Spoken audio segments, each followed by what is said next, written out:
Et bonjour à tous et bienvenue dans ce nouvel atelier. Normalement, vous devez déjà m'entendre. Si c'est le cas, faites-moi un petit coucou dans le chat. Voilà. Alors, salut Cindy, mais bravo Cindy, tu es ponctuelle tous les jours ici. Il me semble en tout cas t'avoir vu tous les jours. Claudine également. Rebonjour Marion et tout le monde. Bonjour, bonjour tout le monde.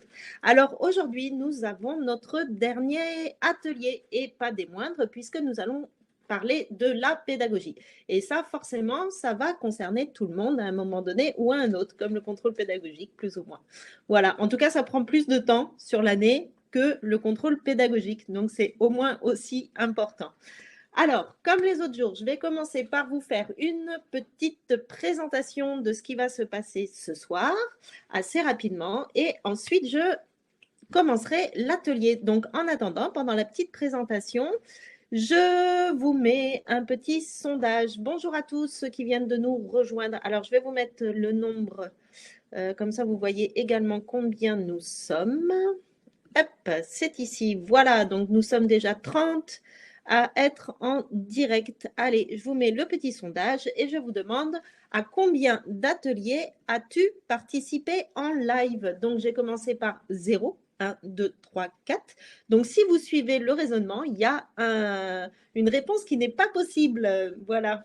Alors, on verra s'il y en a qui tombent dans le piège. Allez, je vous fais une petite présentation rapide de ce qui va se passer. Donc, déjà, comme d'habitude, je vais vous demander de couper toutes les sources de distraction pour être pleinement avec moi et être concentré tout du long. Et du coup, prenez de quoi prendre des notes. Ça fait 2 fois prendre, mais c'est pas grave. Prenez de quoi prendre des notes et de vous désaltérer comme ça, vous n'avez pas besoin de bouger. Donc, je vais me représenter une dernière fois pour les gens qui arrivent ici pour le premier atelier. Donc moi, je suis Billon Marion et je suis auteure du blog Les enfants à venir. C'est ce qui m'amène à faire cet atelier. Donc j'ai été 10 ans dans l'éducation nationale, donc Instit. J'ai eu une classe Montessori pendant 2 ans. Dans le public également, et j'ai été bergère pendant plusieurs années et ça m'arrive encore de le faire. Là, ça fait 2 ans qu'on n'est plus berger parce que nous sommes nomades. Et voilà, j'ai écrit un petit livre qui s'appelle L'instruction en famille, pourquoi pas nous. Et ceux qui souhaitent le lire et qui ne l'ont pas lu, je vous invite à aller sur mon blog et à vous inscrire à la formation offerte qui s'appelle Kit de démarrage. Comme ça, vous recevrez le petit livre et plein d'autres outils. Voilà. Quoi dire d'autre? Et oui, j'ai 2 enfants également, Tilwan qui a 9 ans et Loun qui a 5 ans. 9 ans, bientôt 10, hein, dans 15 jours. Il a 10 ans, mon grand. Ouh là là.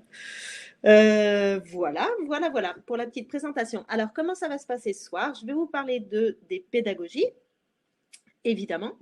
Je vais vous faire une petite présentation. De temps en temps, je répondrai à vos questions, mais je vais couper le chat. Il n'y a que moi qui verrai vos questions pour ne pas que vous soyez distraits. Donc, il y a Lyria aussi. Je ne sais pas si elle est là, Lyria, qui voulait nous partager quelque chose. Donc, je la laisserai faire. Elle vous mettra un lien, pas un lien, mais une information dans les commentaires. Donc, soit elle le fait au départ, soit tu es là, Lyria, et tu peux le faire au départ. Et comme ça, vous les voyez, soit à la fin, à partir du moment où je remettrai le chat visible à tout le monde. Donc, par contre, si vous voulez joindre Lyria, si tu peux mettre ton mail et pour les commentaires, essayez de ne pas répondre dans l'espace de chat parce que je vais complètement me mélanger entre vos questions et les questions que vous allez poser à Lyria. Donc, juste vous prenez l'info si ça vous intéresse et voilà. Voilà, j'avais promis de le faire, donc je le fais. Voilà, Lyria. Alors, voyons voir le petit résultat du sondage. Donc, il y en a 19% qui ont regardé 4 ateliers, donc, dont celui-ci. Bravo. Alors, je ne sais pas, du coup, comment vous avez fait les 9% pour regarder 0 atelier, parce que là, ce soir, vous êtes avec nous. Donc, ça en fait déjà un. Voilà, vous êtes tombé dans le piège. Donc, la majorité ont regardé 3 ateliers. Merci beaucoup pour votre présence. C'est absolument génial de vous voir tous ici tous les soirs. Enfin, tous. On est presque 1000 inscrits pour ces ateliers. Après, beaucoup n'ont pas la possibilité d'assister au direct et du coup regarderont les replays. Donc, coucou à tous ceux qui regardent les replays et bienvenue aussi dans ces moments-là. Voilà. Alors, je vous propose dès maintenant que je coupe le chat. Je regarde d'ailleurs si Lyria s'est manifestée. Non, elle ne doit pas être encore là. Donc, elle le fera à la fin.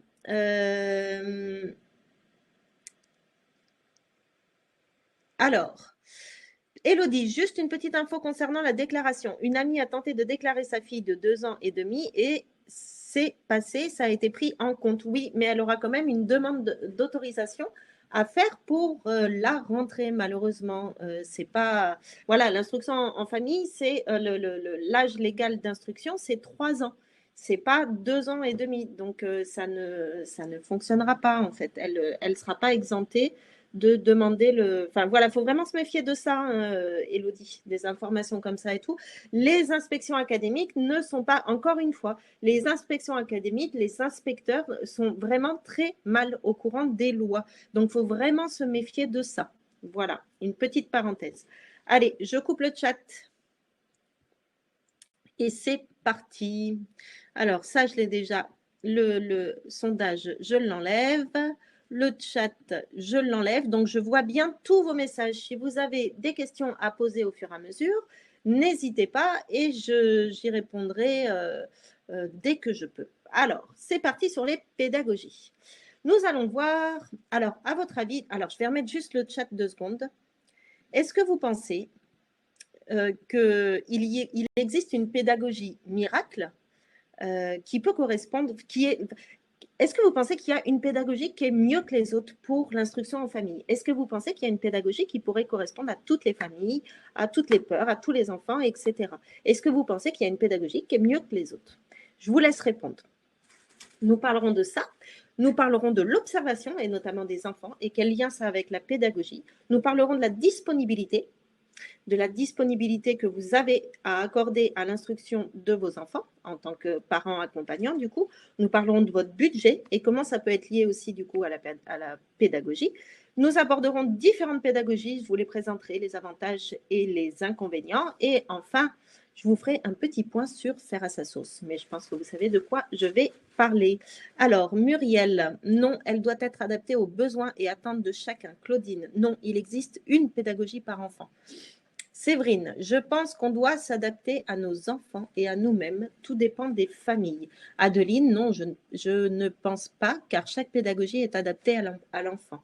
Marie, je pense qu'il faut faire en fonction de ses enfants. Je pense qu'un mélange de plusieurs est judicieux. Donc, je ne vais pas continuer à lire parce que vous êtes tous d'accord. Et effectivement, ce qui en ressort de ce que vous avez dit, en tout cas, c'est que il n'y a pas une pédagogie qui serait meilleure que l'autre, en fait. Et c'est vrai que si on regarde au moment de tous les grands pédagogues, qui existent et qui ont sorti des pédagogies alternatives, on va dire, eh bien, c'est vrai que quand ils ont proposé leur pédagogie et qu'ils l'ont appliquée dans leur classe ou avec leurs élèves, ça a terriblement bien marché. Et d'ailleurs, on les appelle encore les pédagogies nouvelles, alors qu'il y a des pédagogies nouvelles qui datent des années 1900. Donc, pour ne citer que celle-là, il y a Maria Montessori, qui a mis une pédagogie au point. Donc, elle l'a mis au point pour des enfants qui sont en bas âge et handicapés. Et c'est elle, du coup, qui est à l'initiative du mobilier de petite taille pour les enfants, donc qui est resté dans nos classes maternelles. Donc ça, c'était une petite parenthèse. Il y a Charlotte Mason aussi, qui date à peu près de la même époque. Il y a Freinet, qui date des années 50. Enfin voilà, tous ces pédagogues ont mis au point une pédagogie particulière parce qu'ils pensaient vraiment à ce qu'ils faisaient, enfin ils croyaient vraiment à la pédagogie qu'ils avaient créée. Et c'est vrai que quand ils l'ont mise en place dans leur classe ou avec leurs élèves, ça a marché, ça a marché de façon assez prodigieuse. Et pourquoi est-ce que ça a si bien marché? Parce que le pédagogue croit en lui de façon normale, sinon il n'aurait pas fait ce projet. Mais quand nous appliquons une pédagogie que nous n'avons pas créée, donc que nous ne maîtrisons pas forcément.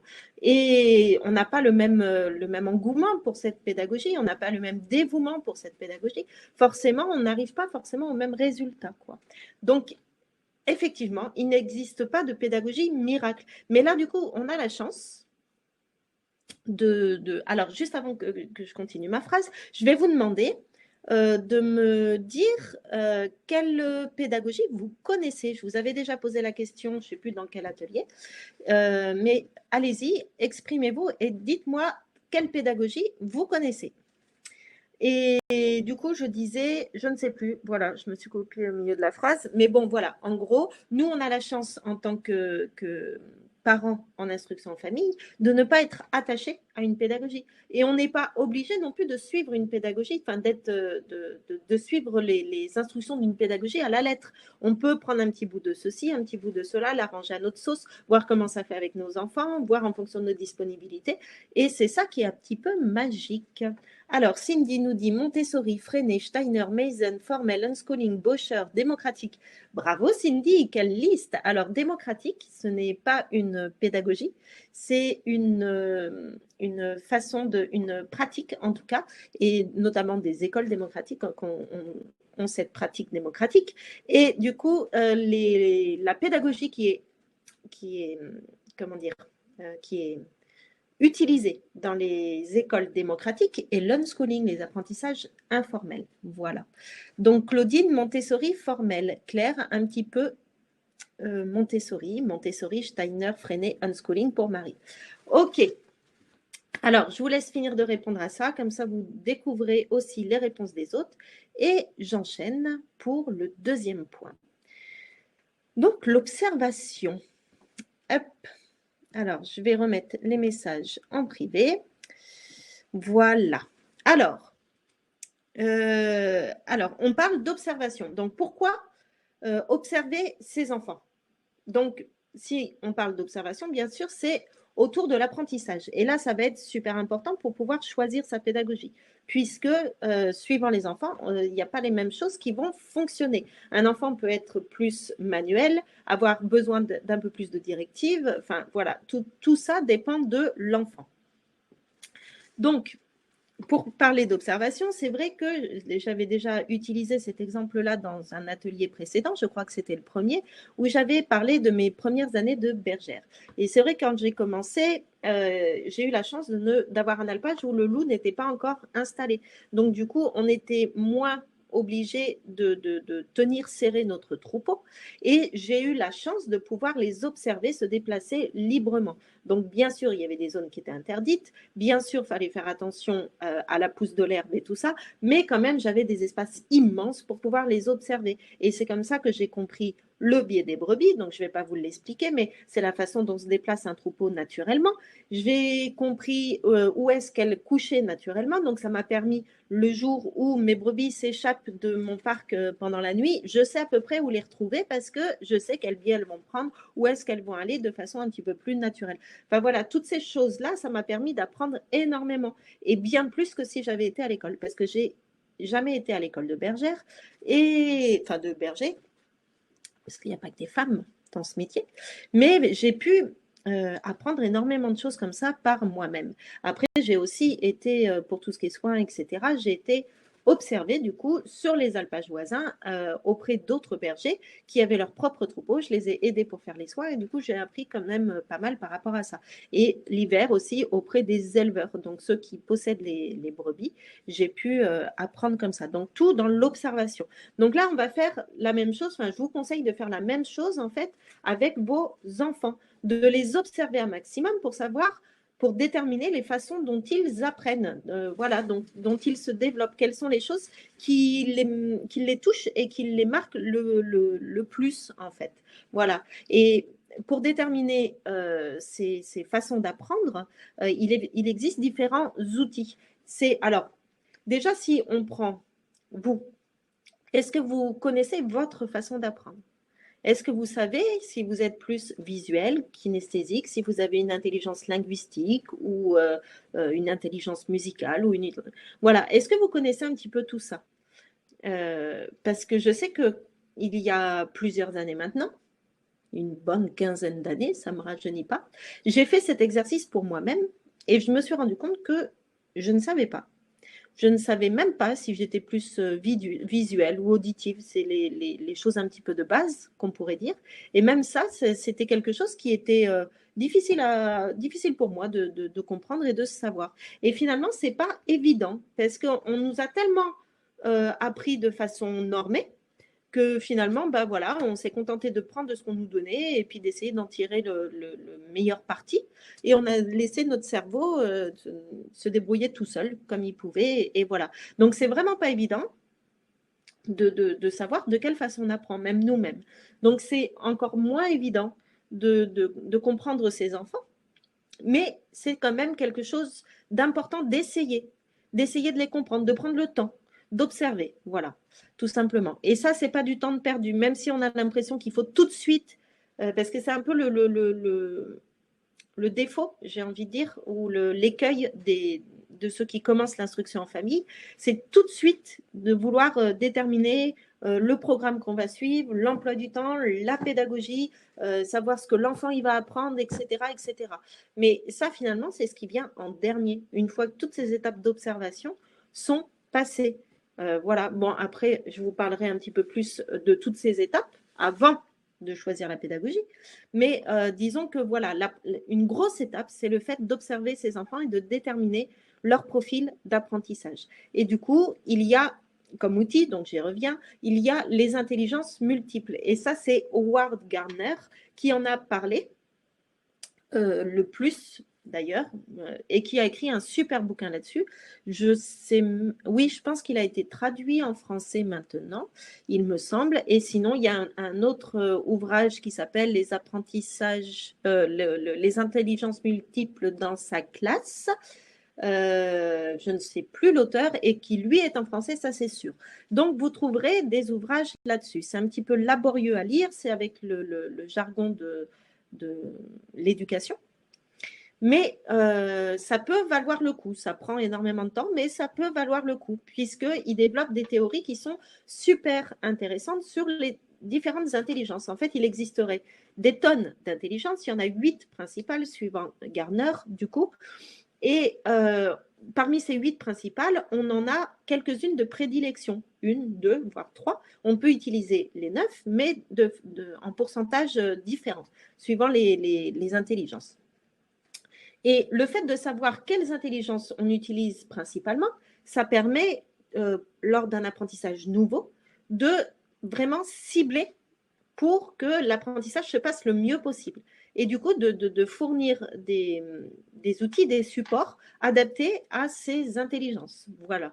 Et également, le fait aussi de savoir quelles sont celles qu'on utilise le moins, ça permet aussi de les renforcer par des petits exercices, des petits jeux, des petites... Voilà, donc c'est super intéressant puisque ça permet d'augmenter l'éventail des différentes intelligences qu'on pourrait avoir. Et c'est comme ça qu'on se développe le plus possible, en se disant, bon ben voilà, moi, au lieu d'être que comme ça et j'apprends de telle façon, oui, c'est vrai, j'apprends mieux comme ça, mais du coup, j'ai aussi la compétence de développer les autres intelligences. Et voilà, c'est super intéressant.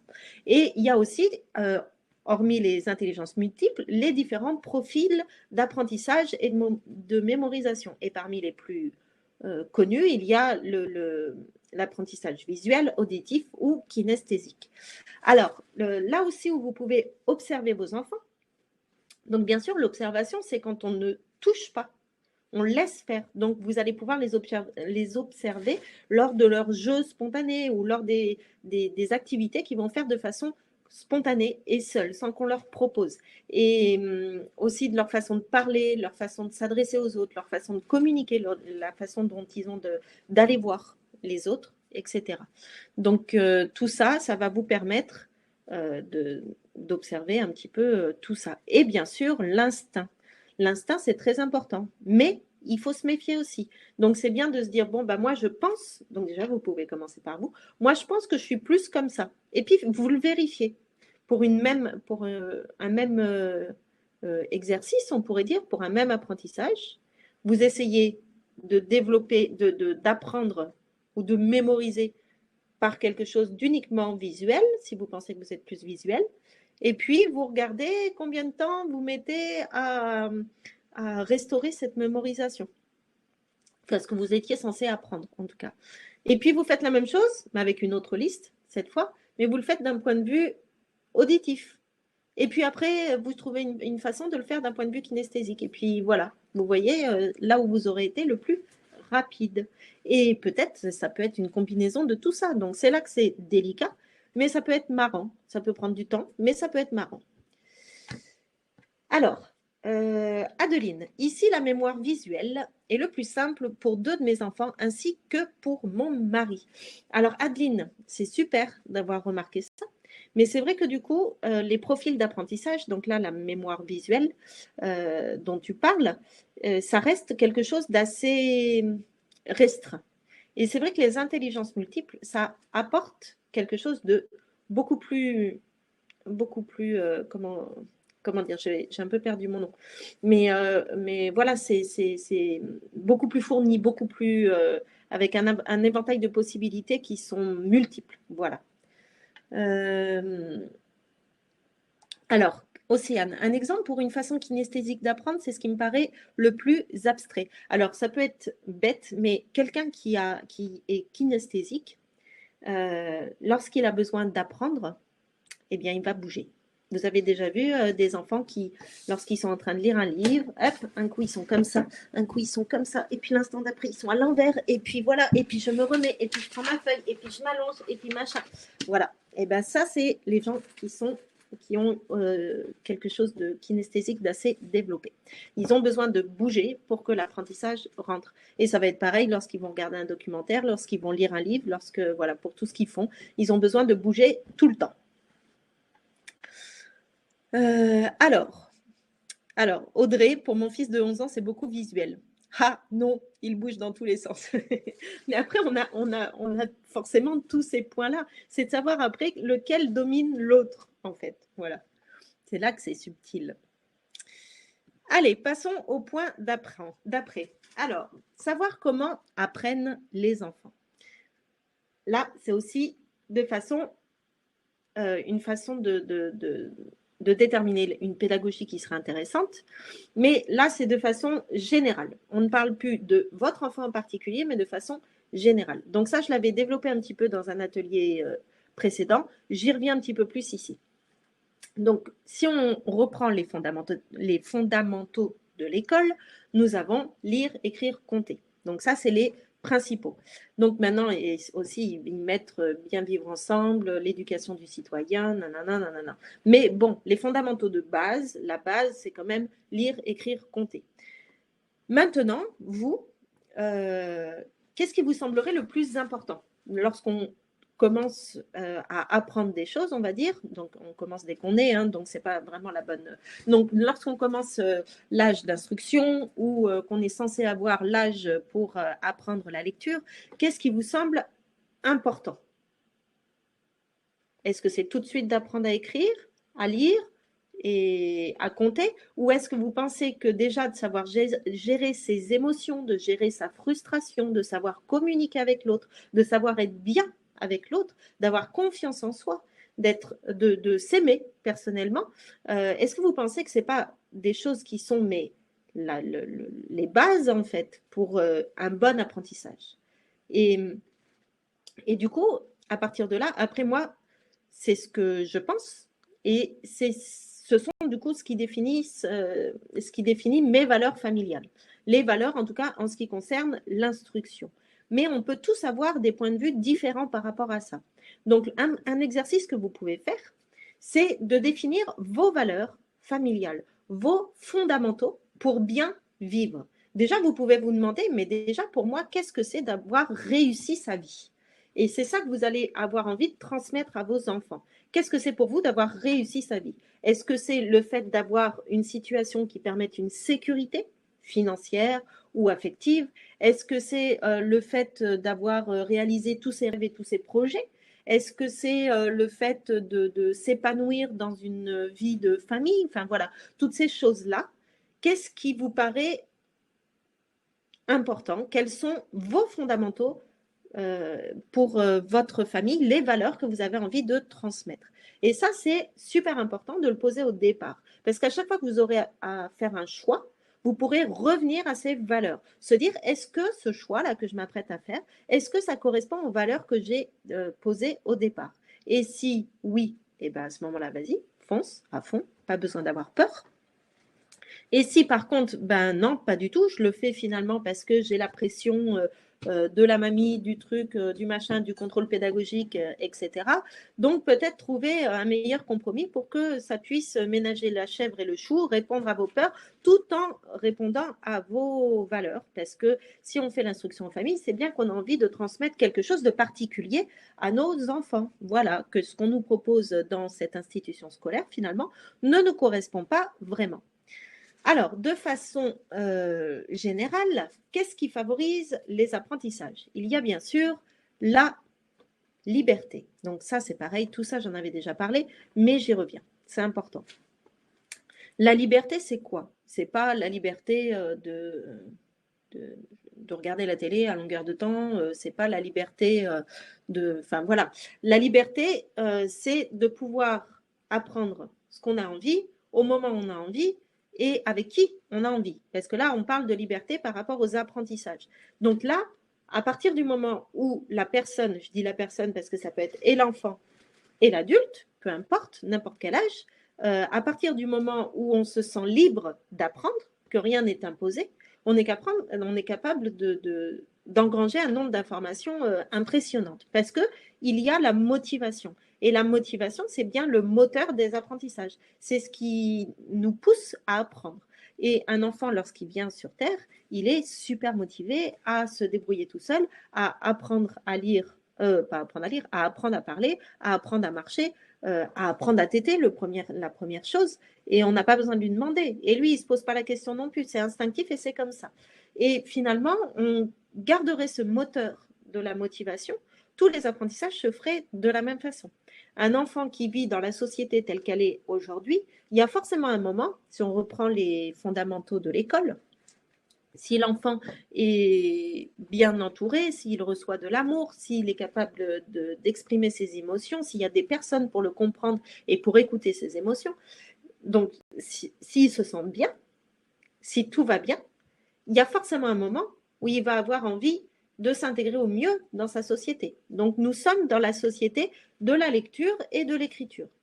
Bon, je résume, hein, mais en gros, c'est quand même quelque chose qui nous importe. Parce que c'est souvent la question qui revient lorsqu'on dit qu'on fait l'instruction en famille. Oui, mais si ton enfant, enfin nous surtout quand on dit qu'on fait les apprentissages autonomes, on dit oui, mais si ton enfant, il veut jamais apprendre à lire. Mais en fait, s'il veut jamais apprendre à lire, c'est qu'il y a un problème fondamental qui est autre que le fait de ne pas vouloir apprendre à lire. Puisque vu que notre société, elle est quand même basée sur la lecture, il y a forcément un moment où il va être motivé par le fait d'apprendre à lire parce qu'il va vouloir contribuer à cette société, il va vouloir rentrer dedans à fond. Enfin, je veux dire, c'est une question de survie. Voilà. Donc, on est né et on fait tout ce qu'il faut pour survivre et pour vivre au mieux dans notre société. Donc, forcément, il va apprendre à lire. Maintenant, ce n'est pas forcément à 6 ans. Ça peut être à 4 ans, comme ça peut être à 12 ans. Parce qu'il y aura d'autres choses à gérer avant. Et finalement, voilà. Mais on dit souvent, mais te rends compte, ceux qui n'ont pas été à l'école avant, ils sont analphabètes, nanana, nanana. Et oui, effectivement. Mais déjà, la société, elle n'était pas telle qu'elle est aujourd'hui. Et en plus, maintenant, aujourd'hui, les gens qui restent de très mauvais lecteurs, ou donc c'est pas analphabète, mais de très mauvais lecteurs, on va dire même non lecteurs, dans le sens où ils comprennent pas forcément ce qu'ils lisent, que c'est vraiment pénible pour eux de lire, c'est souvent des gens qui ont été à l'école. Donc le problème n'est pas forcément qu'on ne leur a pas proposé, on ne leur a pas appris à lire. Ils n'ont pas reçu l'enseignement de la lecture. Non, c'est soit c'était trop tôt, soit ils ont des difficultés cognitives qui les empêchent d'apprendre à lire correctement, soit, mais en tout cas, c'est pas, voilà.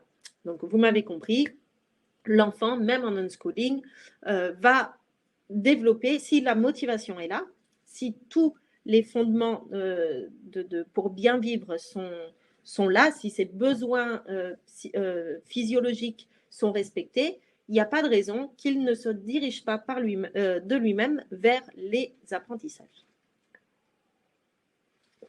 Donc, c'était mon deuxième point, les besoins physiologiques respectés. Donc, effectivement, je crois que c'était Cindy qui nous avait dit, il y a le besoin de respirer qui n'est plus respecté aujourd'hui à l'école avec le masque. Voilà, le besoin de dormir, donc c'est pareil, c'est pas forcément respecté ou en tout cas pas de façon optimum avec les rythmes scolaires. Il y a le besoin de manger et de boire et de, comment on dit, pas uriner, c'est pas ça. Enfin voilà, d'éliminer. Voilà, c'est ça, le besoin d'éliminer, qui ne sont pas respectés non plus tout le temps parce qu'on ne peut pas faire ce qu'on veut lorsqu'on est à l'école et notamment lorsqu'on arrive à 6-7 ans, c'est encore plus compliqué. Voilà, et on ne parle pas du collège et du reste. Voilà. Donc, si ces besoins physiologiques ne sont pas respectés, c'est difficile, et la présence de la figure de rattachement également. C'est difficile d'apprendre sereinement. Et c'est là qu'on en revient à la confiance et l'amour. Donc, la présence de figure de rattachement, c'est quelqu'un en qui on a confiance, quelqu'un qui pourrait, voilà, en qui on a confiance, qui nous apporte tout l'amour nécessaire. Et à partir de là, on est disponible pour être à l'écoute de nos motivations et du coup pour apprendre. Alors, Cindy qui rajoute le besoin de sécurité non présent par manque de stabilité, protocole changeant souvent. Oui, aussi. Audrey, en effet, mon fils se sent libre de savoir qu'il ne portera plus le masque et n'aura plus ce stress.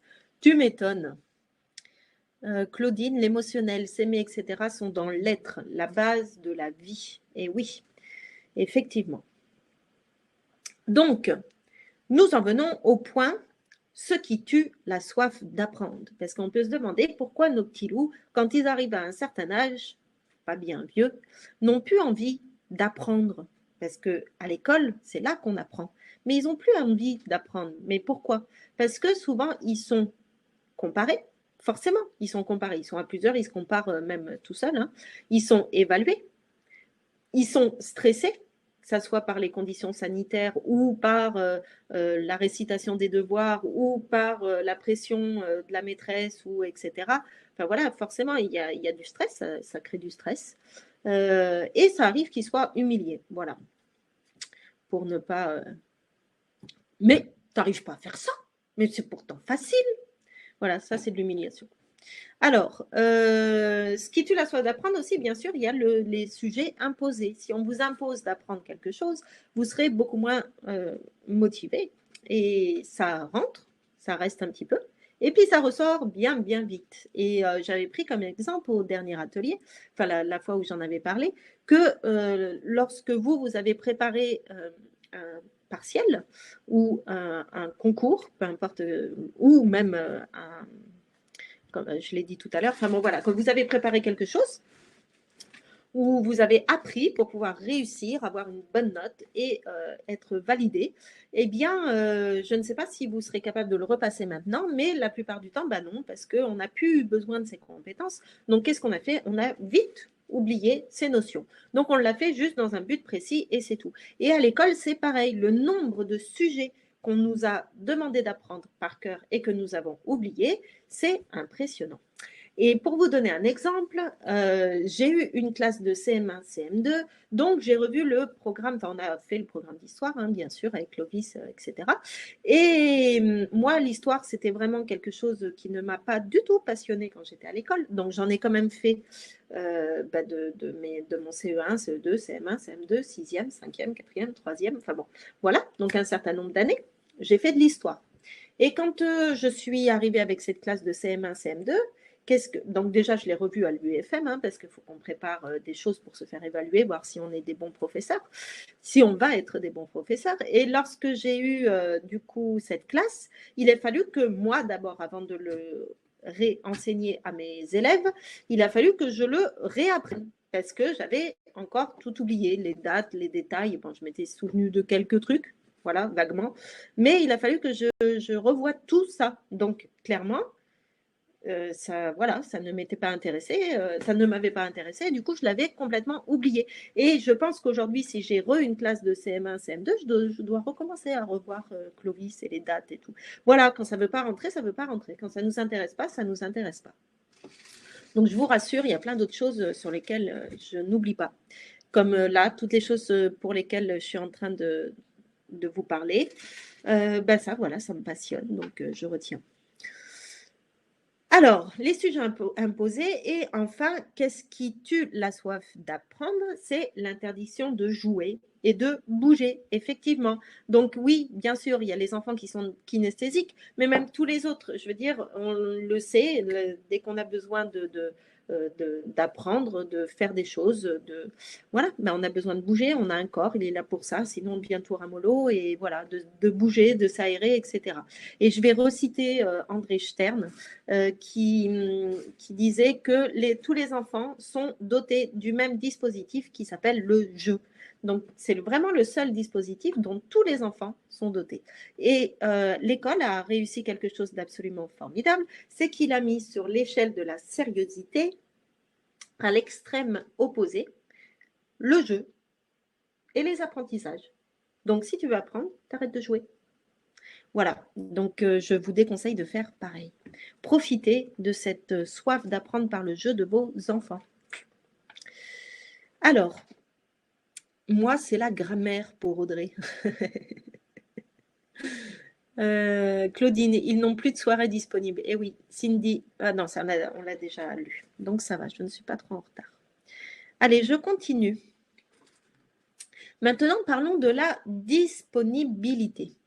Alors, qu'est-ce que ça a à voir avec la pédagogie, vous allez me dire? Mais en fait, ça a beaucoup à voir. Parce que si on reprend le pilier, la chose la plus importante dans l'instruction en famille, c'est pas les apprentissages ou le bien-être de l'enfant. Bien sûr, c'est important. Mais si on veut que tout ça, ça fonctionne, il faut que le pilier, donc vous, le parent accompagnant, il faut que vous soyez au mieux de votre forme. Je ne dis pas tout le temps, mais il faut que vous teniez, c'est vous qui tenez toute l'instruction en famille. Si vous vous écroulez, si vous êtes en burn-out, si vous faites des choses qui ne sont pas en accord avec votre être, ça ne pourra pas tenir, voilà, ça va se dégrader et du coup, ça ne pourra pas fonctionner.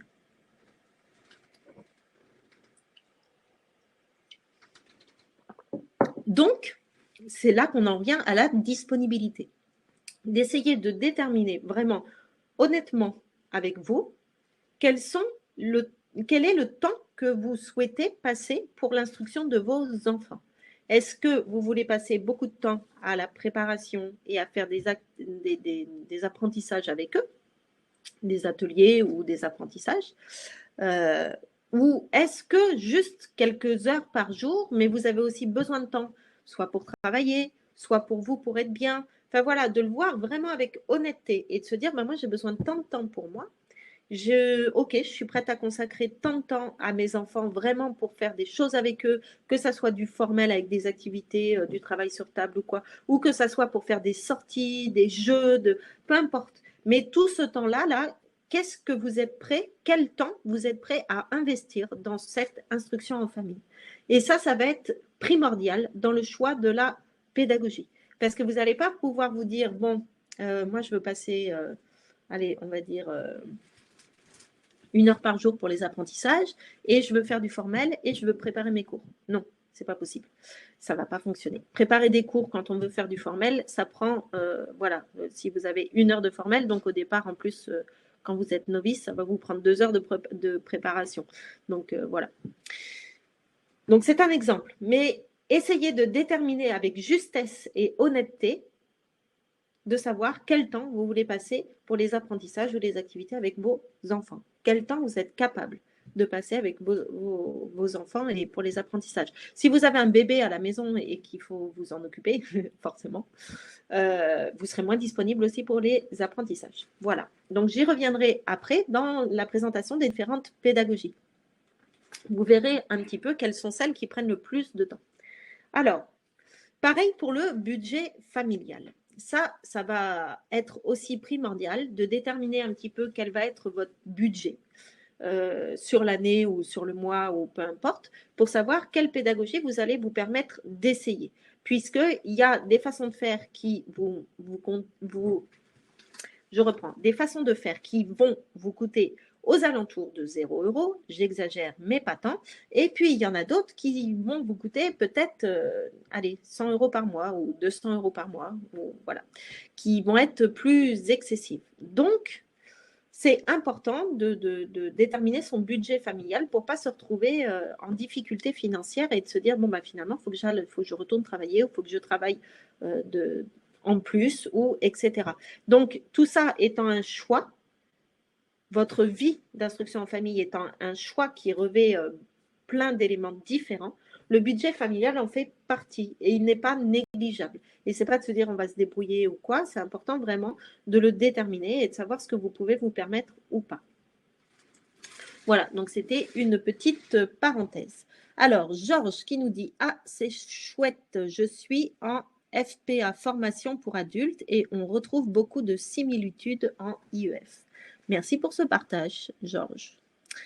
Hop, alors c'est parti, nous allons voir les différentes pédagogies. Donc tout à l'heure, vous nous aviez cité Montessori, Freinet, Steiner, Mason et plein d'autres. Donc on va voir un petit peu. Donc moi aujourd'hui, je vais vous parler des pédagogies les plus utilisées en instruction en famille. Je ne vais pas développer toutes les pédagogies, il en existe des centaines et à moins que vous ayez des heures et des heures devant vous, ce qui n'est pas mon cas, on n'aura pas le temps ce soir. Alors, Adeline, quelques heures par jour, je fais en fonction de mon fils qui a des difficultés. Alors, j'essaie de diversifier avec des rituels. Donc, pas plus de 2 heures par jour pour ce qui est de l'apprentissage, sans compter le sport, le dessin. Donc, ça, c'est intéressant. OK. Alors, la disponibilité, j'avais mis un petit truc. Je ne pensais pas. Donc, bon, j'ai… Ah oui, il y avait ça aussi. Le temps aussi dont vous avez besoin pour vous. Donc, je reviens parce que j'ai oublié d'en parler. Vous pouvez aussi vous permettre de prévoir un petit temps nounou. Voilà. Si vous avez le budget ou d'échanger des temps de garde d'enfants contre autre chose. Nous, je sais que quand on avait la maison à Châteauroux-les-Alpes, on avait un petit studio et on l'échangeait contre des temps de garde d'enfants. Voilà, ça nous a permis d'ailleurs de rencontrer des super chouettes personnes. Et puis voilà, ça nous laissait de la possibilité, moi, de travailler et mon compagnon de faire autre chose. Il y a aussi pourquoi pas de se dire, quelques cours particuliers. Enfin voilà, il y a d'inventer un petit peu des stratégies, de mettre un peu des choses en place pour que vous puissiez vous libérer du temps en fonction de ce que vous avez choisi. Mais ça, du coup, ça va aussi dépendre de votre budget. Et il y a aussi, bien sûr, toutes les formations que vous pouvez vous offrir pour gagner du temps, de l'énergie et de l'assurance. Donc, il existe des formations, notamment pour se former à la pédagogie Montessori. Maintenant, c'est vrai que, donc je vous parle de ça parce que moi, c'est une formation que j'ai suivie pour faire dans ma classe. Mais pour un enfant ou pour 2 enfants, est-ce que ça vaut le coup vraiment d'investir autant d'argent et autant de temps dans une formation, parce qu'il faudra aussi rajouter de l'argent pour le matériel, etc. Enfin bon, je vais vous en reparler après. Et c'est compliqué. Mais de se faire accompagner, c'est quelque chose qui n'est pas négligeable pour pouvoir assurer le coup et pour pouvoir avoir une instruction en famille respectueuse de tout le monde et même de vous, sans qui l'instruction en famille ne serait pas possible.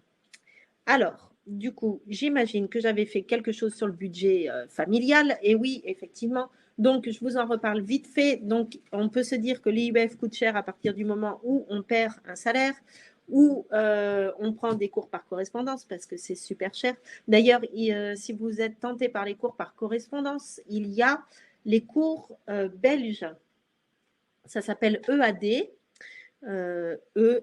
Enseignement à distance, EAD, je ne sais plus trop le lien pour y aller. Et en fait, c'est moins de 50 € à l'année.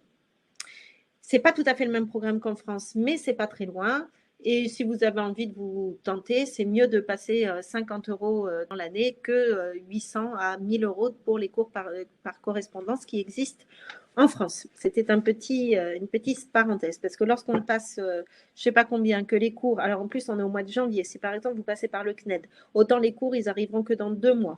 Et puis, finalement, votre enfant, il va s'y mettre. Mais vu que c'est lourd, qu'il y a des devoirs, c'est comme à l'école, il ne va plus vouloir. Donc, vous aurez passé, donc là, ce ne sera pas 1000 € vu qu'on est en milieu d'année, mais vous aurez passé 400 € et puis ça aura servi 15 jours et puis après, l'enfant, il ne veut plus. Donc, c'est bien de se poser la question. Donc, à partir de ce moment-là, si on prend tout ça, un salaire en moins, des cours par correspondance, du matériel comme Montessori, etc., on peut se dire que l'IUF coûte cher. Mais on peut partir aussi de l'observation inverse. C'est comme le verre à moitié vide ou à moitié plein. On peut se dire que l'IEF ne coûte pas cher. Et moi, c'est ce que j'ai constaté dans ma vie, mais on n'est pas tous pareils, on n'est pas tous égaux, on n'a pas tous les mêmes vies. Mais depuis que nous fonctionnons en instruction en famille, qu'on a pu un boulot avec des horaires fixes, avec un patron, avec un salaire fixe, avec des obligations, pardon, eh bien, nous, on dépense beaucoup moins, en tout cas. On n'a plus qu'une seule voiture, on ne fait plus les trajets pour aller au travail. Les enfants, enfin, moi, ils n'ont pas trop été à l'école, sauf le plus grand. Mais lorsqu'on met un enfant à l'école ou lorsque nous-mêmes, on va travailler, on ne se permet pas de s'habiller de la même façon que lorsque on travaille pour soi et qu'on vit dehors. Je sais que moi, mes enfants, c'est quotidiennement, même si je les habille propres, une heure après, ils ont des taches partout. Donc, c'est des taches propres, bien sûr, avec de la boue, de l'herbe, etc. Mais du coup, c'est vrai qu'on est moins à cheval sur les habits. C'est pas parce qu'un habit il a un petit trou que du coup, je vais plus lui mettre. Alors qu'il sera à l'école, je me soucierai du regard des autres et je ne me permettrai pas de l'envoyer à l'école avec des habits troués. Donc ça, je pense qu'on est tous pareils. C'est pas que je suis laxiste par rapport à ce point de vue-là, mais voilà, on est tous pareils. On a un petit peu ce biais du regard des autres et de ce qu'on va penser de nous, cette espèce de poids-là, voilà, alors que finalement, on est tous pareils. Mais bon, c'est comme ça. Et lorsqu'on est en instruction famille, du coup, les départs en vacances, si on a toujours besoin de partir en vacances, parce que moi, depuis que je fais ce que j'aime et qu'on vit passionnément, ben, on n'a plus envie de partir en vacances.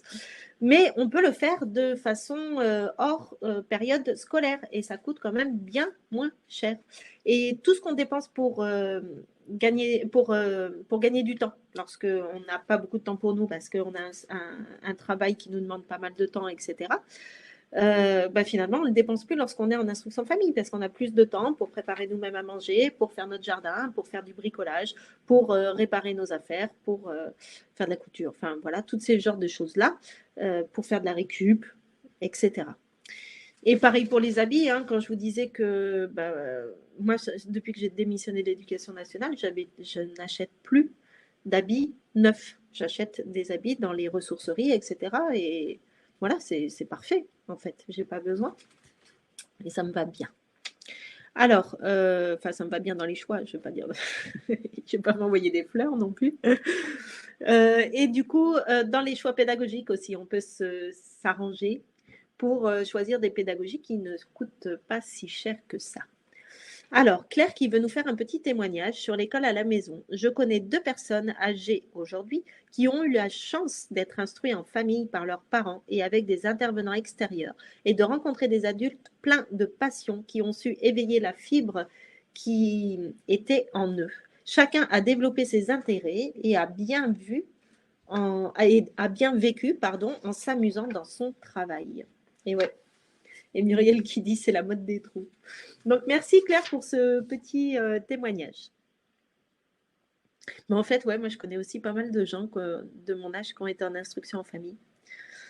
Et c'est souvent, ouais, voilà, c'est des gens qui vivent passionnément. En tout cas, on ne les retrouve pas à travailler dans des bureaux pour des patrons, étonnamment. Alors, du coup, nous pouvons revenir sur nos pédagogies. Donc, je vais vous présenter ces pédagogies-là. La pédagogie formelle, Montessori, Charlotte Mason, Freinet et les apprentissages autonomes. C'est les pédagogies qui sont le plus utilisées en instruction en famille parce que c'est les pédagogies les plus accessibles. Donc, pourquoi la pédagogie formelle elle est accessible parce que c'est celle que nous connaissons tous. C'est celle que nous avons vécue à l'école. Donc, c'est la pédagogie où il y a un enseignant et un élève. C'est la pédagogie où on reçoit de l'enseignant un savoir. C'est la pédagogie formelle. Donc, vous voyez bien ce que c'est. Je ne vais pas rentrer trop dans les détails, mais en fait, l'enfant, là, n'est pas du tout au centre de ses apprentissages et on ne se soucie pas de ses intérêts. En fait, on apporte une notion, on lui dit la leçon, et puis il a des exercices d'application, une leçon à apprendre, etc. Voilà. C'est vraiment ce qu'on fait à l'école. Donc, les avantages de cette pédagogie, vu que c'est la pédagogie quand même la plus répandue en France, c'est qu'on trouve beaucoup de supports, que ça soit neuf ou d'occasion. Et il y a beaucoup de livres également qui sont disponibles en rapport avec cette pédagogie. Donc, on trouve beaucoup de travail comme ça, un peu clé en main, on va dire, et tout fait. Donc, il faut se méfier quand même des manuels, puisque un manuel dans la pédagogie formelle, donc dans ce qui est fait à l'école, en général, vous avez le manuel de l'enfant avec des exercices, etc. Et vous avez le manuel du maître. Et dans le manuel du maître, on vous dit la façon dont vous devez utiliser le manuel de l'enfant. Donc souvent, dans le manuel de l'enfant, il n'y a pas grand-chose qui apparaît. Il y a seulement la leçon en elle-même et les exercices. Mais du coup, si vous vous contentez de ça avec votre enfant, c'est super pauvre et rébarbatif. Déjà que c'est pas terrible. Enfin, désolée, j'ai fait une erreur de jugement. J'ai fait un jugement, tout simplement. Mais déjà que c'est très dirigé, on va dire. Si vous avez que le livre de l'élève, ça va être vraiment assez pauvre. Alors que si vous avez le livre du maître, en plus, à l'intérieur, il va y avoir des activités préliminaires à proposer pour que la notion soit mieux comprise. Et il y a même des fois des activités de manipulation, etc. etc. Donc, il faut se méfier juste des manuels. Voilà. Le manuel tout seul, des fois, il n'est pas complet. Enfin, il n'est pas complet, il est complet pour l'élève, mais pas pour l'enseignant, en fait. Donc, lorsqu'on est parent, des fois, le manuel, ça ne suffit pas vraiment. Alors, une petite parenthèse, pour ceux qui veulent faire la pédagogie formelle, je vous conseille d'aller sur les sites d'Instit où il y aura plus de cours intéressants. Et voilà, maintenant, c'est une mine d'informations tellement grande que vous avez moyen d'y passer des heures et des heures et des heures. Donc, ne vous perdez pas non plus dans tous ces sites. Voilà, ça peut être compliqué. Alors, d'autres avantages de cette pédagogie, c'est qu'elle est facile à suivre parce que forcément, tout est progressif, tout est organisé, tout est hiérarchisé. On fait une chose, quand on a fini, on passe à une autre. On fait la leçon, quand on a fini, on passe aux exercices. Et voilà, etc. Et un autre avantage, c'est que l'enfant peut réintégrer l'école à tout moment parce qu'il va faire son programme exactement comme s'il était à l'école. Donc, pour les familles qui font l'instruction en famille de façon périodique, pour des obligations professionnelles ou de vacances, ou voilà, c'est vrai que c'est assez conseillé de faire la pédagogie la même que l'enfant reçoit à l'école. Donc, s'il est dans une école classique, de faire la pédagogie formelle, pour pas que quand il revienne à l'école, il soit complètement paumé. Voilà, donc ça, c'est en fonction aussi de vos choix d'instruction en famille, si c'est juste périodique ou si vous lancez dans l'instruction en famille parce que la pédagogie ne correspond pas à votre enfant, parce qu'il se sent mal par rapport à ça, et à ce moment-là, c'est peut-être bien de changer. Alors, également, effectivement, ça répond aux attentes institutionnelles, tout simplement. C'est vrai que c'est rassurant de se dire, bah voilà, pour le contrôle pédagogique, au moins, je corresponds exactement à ce qu'ils attendent. Et encore, il faut se méfier aussi de ça, parce qu'on a beau répondre aux attentes de l'institution, le fait de coller parfaitement au programme scolaire, ils peuvent vous dire, mais en fait, vous ne faites pas les choses comme il faut. C'est pas ça qu'il faut faire. Parce que là, vous allez sur leur terrain, quelque chose qu'ils maîtrisent, et pour eux, ça doit être fait de telle façon.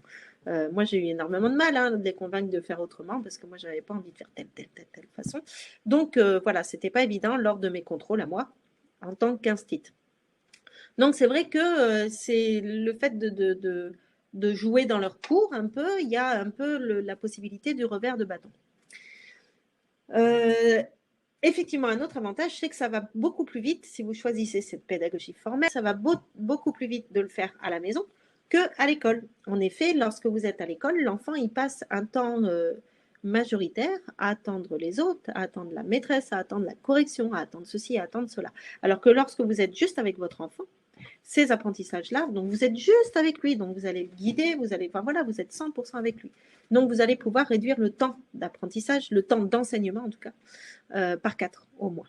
Au moins. Voilà. Est-ce que c'est plus simple à faire avec les fratries? J'ai mis un point d'interrogation. Ça peut être simple à faire avec les fratries, mais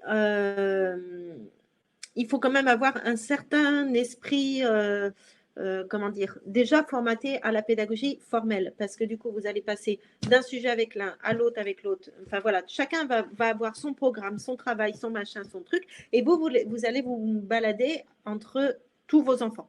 Et dire, bah, toi, tu fais ça, tac, vous passez à l'autre, bah, toi, tu fais ça, tiens, je t'accompagne pour ça, machin. Et du coup, ça peut être déstabilisant et ça peut être vraiment compliqué. Et pour ce qui est de la préparation du travail, ça peut être vite aussi compliqué. Voilà.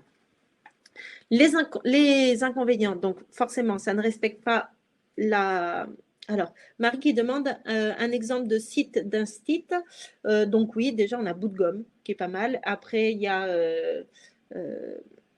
le cartable de Sanléane, Sanléane, qui est pas mal aussi. Il y a... Oh, c'est loin tout ça. Lutin Bazar, que je trouvais bien. Il y a un site aussi avec un chat dedans, je ne sais plus. Il y a le blog de Monsieur Mathieu, qui est pas mal aussi pour les plus grands. Lui, il est ludologue, ce monsieur-là, en plus d'être un site. Voilà. Puis bon, de toute façon, après, une fois que vous allez aller sur les blogs que là, je vous ai proposés, et sur mon site aussi, j'avais fait un article en répertoriant plusieurs sites d'un site comme ça. Donc, allez fouiller sur le blog, vous trouverez tout ça. Tac, tac, tac. Donc, ça ne respecte pas la curiosité et la motivation. Donc là, je ne vais pas rentrer dans le détail. Hein, vous avez bien compris, le fait qu'on impose le sujet, forcément, il n'y a plus de curiosité ni de motivation. Aussi, on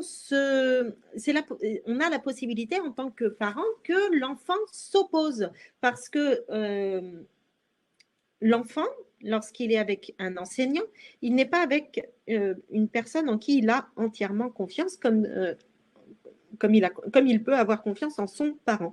Et du coup, avec son parent, il ne va pas avoir de problème à s'opposer et à dire mais non, mais je n'ai pas envie, je ne ferai pas, et à ne pas faire. Beaucoup plus facilement qu'avec un enseignant. Après, tous les enfants ne sont pas les mêmes et nous ne sommes pas non plus tous les mêmes par rapport à l'autorité, etc. Mais je sais que c'est beaucoup plus dur aux parents de faire du formel qu'aux instits si les enfants ne sont pas d'accord. Voilà. Alors, les manuels coûtent très cher, effectivement. Donc, en plus, si vous prenez le livre du maître, les livres du maître, ça coûte vraiment très cher. Les manuels en eux-mêmes, ce n'est pas le plus cher, puis on peut les trouver d'occasion. Mais les manuels de maître, donc là où vous allez trouver les activités, les choses un peu plus ludiques, ça coûte assez cher. Les cours par correspondance, j'en ai déjà parlé, je ne vais pas revenir dessus, ça coûte encore plus cher. Et si vous voulez tout préparer par vous-même grâce au site d'Instit, ce qui est vraiment possible, mais vous allez passer un temps de fou. Et tout ça pour 1, 2 ou 3 enfants, franchement, je ne sais pas si l'investissement en vaut la chandelle. Un autre point qui défavorise la pédagogie formelle, c'est que ça ne favorise pas la confiance en soi, tout simplement. Parce qu'on va tout apporter sur un plateau à l'enfant et du coup, il ne va pas se sentir à l'aise, lui, avec ses envies, ses intérêts, ses motivations. Enfin, voilà, ça ne va pas être respecté et il ne va pas être écouté par rapport à ça. Donc, forcément, ça entaille sa confiance en lui.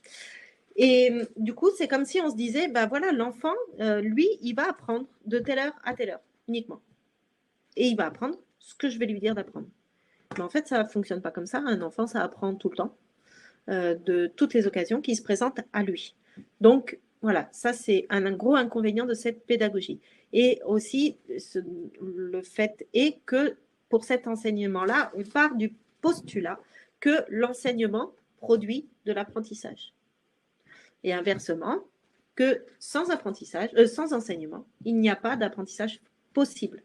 Et ça, vous serez tous d'accord avec moi, ou si vous ne l'êtes pas, c'est parce que vous n'avez pas suffisamment observé vos enfants, que les enfants apprennent aussi sans enseignement.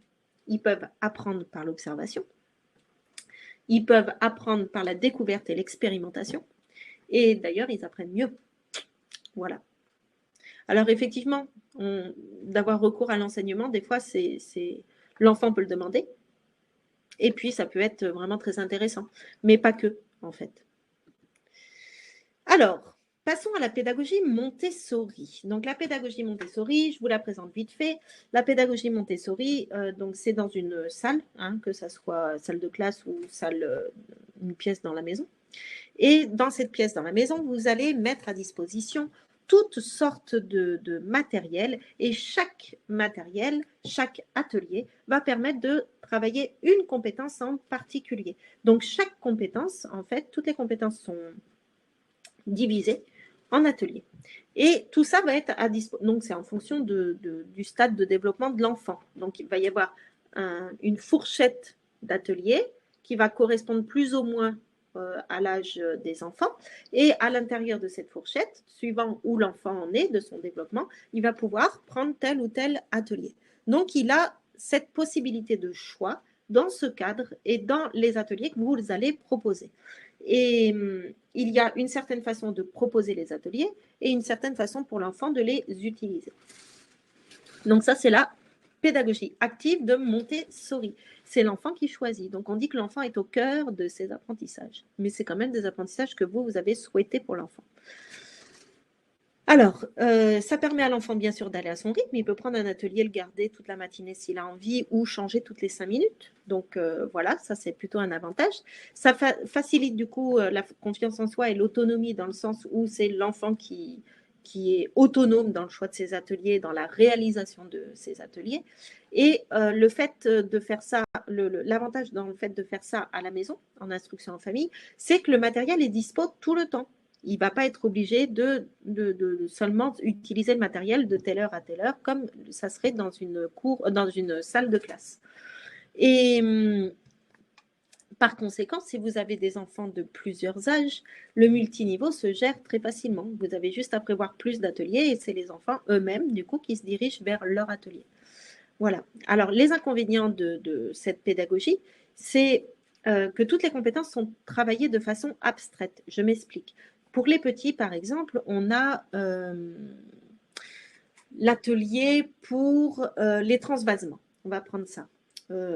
Voilà. Voilà. On va prendre l'atelier pour les transvasements. Donc, il y a un petit plateau qui est prévu et sur ce petit plateau, on va mettre un verre, une petite éponge. Le verre, il va avoir une graduation, un petit pichet. Enfin voilà, tout ça pour que l'enfant apprenne à verser. Donc, il va y avoir le côté visuel qui va être travaillé en coordination avec le geste pour pouvoir s'arrêter au niveau du trait, la petite éponge pour nettoyer, pour remettre. Et le but après des ateliers, c'est qu'une fois qu'ils le remettent pareil. Mais cet atelier-là, ok, super, ça permet de travailler tout ça. Mais si vous êtes à la maison et que l'enfant il a le droit de se servir à boire tout seul, qu'il a le droit de manipuler l'eau, qu'il a le droit de faire des transvasements comme il a envie, est-ce que vous pensez qu'il y a vraiment besoin d'un atelier Montessori? Pareil pour ce qui est de la manipulation fine. On va avoir des ateliers spécifiques pour faire travailler l'appréhension avec la main, pour après amener le geste d'écriture, etc. Et on va avoir des choses du matériel Montessori qui va permettre ça. Pareil pour la numération, pareil pour toutes ces choses-là. Mais finalement, ce matériel Montessori perd un peu de son sens l'enfant a accès à tout dans la maison. Alors, bien sûr, pas à la scie et encore. Bon, elle n'est pas la scie sauteuse, pas la disqueuse, etc. Mais voilà, toute la vie courante. Parce que le Montessori, pour le bas âge, hein, je parle, ça va être des ateliers de la vie courante, on va dire.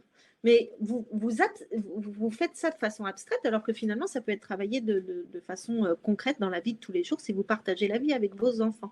Donc, c'est vraiment se prendre la tête pour finalement faire des choses où si on vit avec notre enfant et qu'on partage les moments comme la cuisine, etc., avec nos enfants, eh bien, ça se travaille de façon naturelle.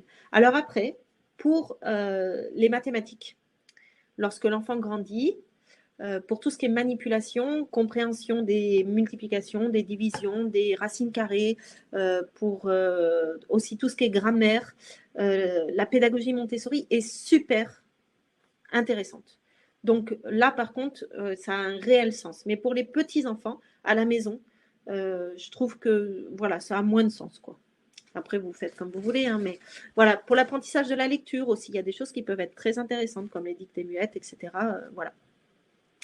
Et un autre inconvénient, c'est qu'il faut avoir de la place chez soi pour faire Montessori, parce que vous imaginez, mettre le matériel comme ça. Et puis, ça coûte cher aussi, le matériel. Ça met du temps à le construire, ça coûte super cher si on l'achète. Voilà, donc il y a quand même certains inconvénients qui ne sont pas négligeables. Et si on veut aller jusqu'au bout du truc et faire la formation Montessori, ça coûte encore plus cher. Montessori, Claudine qui nous dit Montessori, c'est plus difficile au niveau collège, d'autant plus qu'il y a peu de collèges en France. Oui, tout à fait. Ouais, franchement, Au niveau collège, après, c'est ardu. Mais tout ce qui est voilà, l'apprentissage de la grammaire, de plein de choses comme ça, de l'orthographe, des mathématiques, c'est vraiment chouette. Voilà. Océane, tout le monde parle de la méthode Singapour pour les maths. Je voulais essayer de la proposer parmi une pédago majoritairement informelle, niveau CE1, CE2, une idée de ressources gratuites en ligne pour m'initier. Alors non, Océane, ressources gratuites en ligne, je ne sais pas du tout, j'avoue. Moi, je sais que je me sers d'une méthode Singapour pour les maths, mais avec un manuel. Et on en fait de temps en temps. C'est pour la demi-heure qu'on fait par jour, là, comme je vous expliquais. Mais voilà, mais Singapour, donc tu as bien utilisé le mot méthode, c'est pas une pédagogie, c'est une méthode effectivement.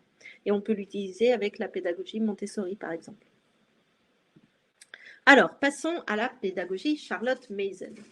Alors, la pédagogie Charlotte Mason, donc Charlotte Mason, elle a fait cette pédagogie fin des années 1800, début des années 1900, et c'était une femme très religieuse, et ça a été quand même la première à considérer l'enfant comme une personne. Donc, elle a un côté, ouais, c'est vraiment très intéressant. Enfin, c'est pas vrai qu'elle a été la première à considérer l'enfant comme une personne, mais ça a été quand même assez révolutionnaire, sa façon de voir l'enfant, de le respecter, de l'écouter, d'avoir une vraie place pour lui, en fait. Et surtout dans l'écoute active.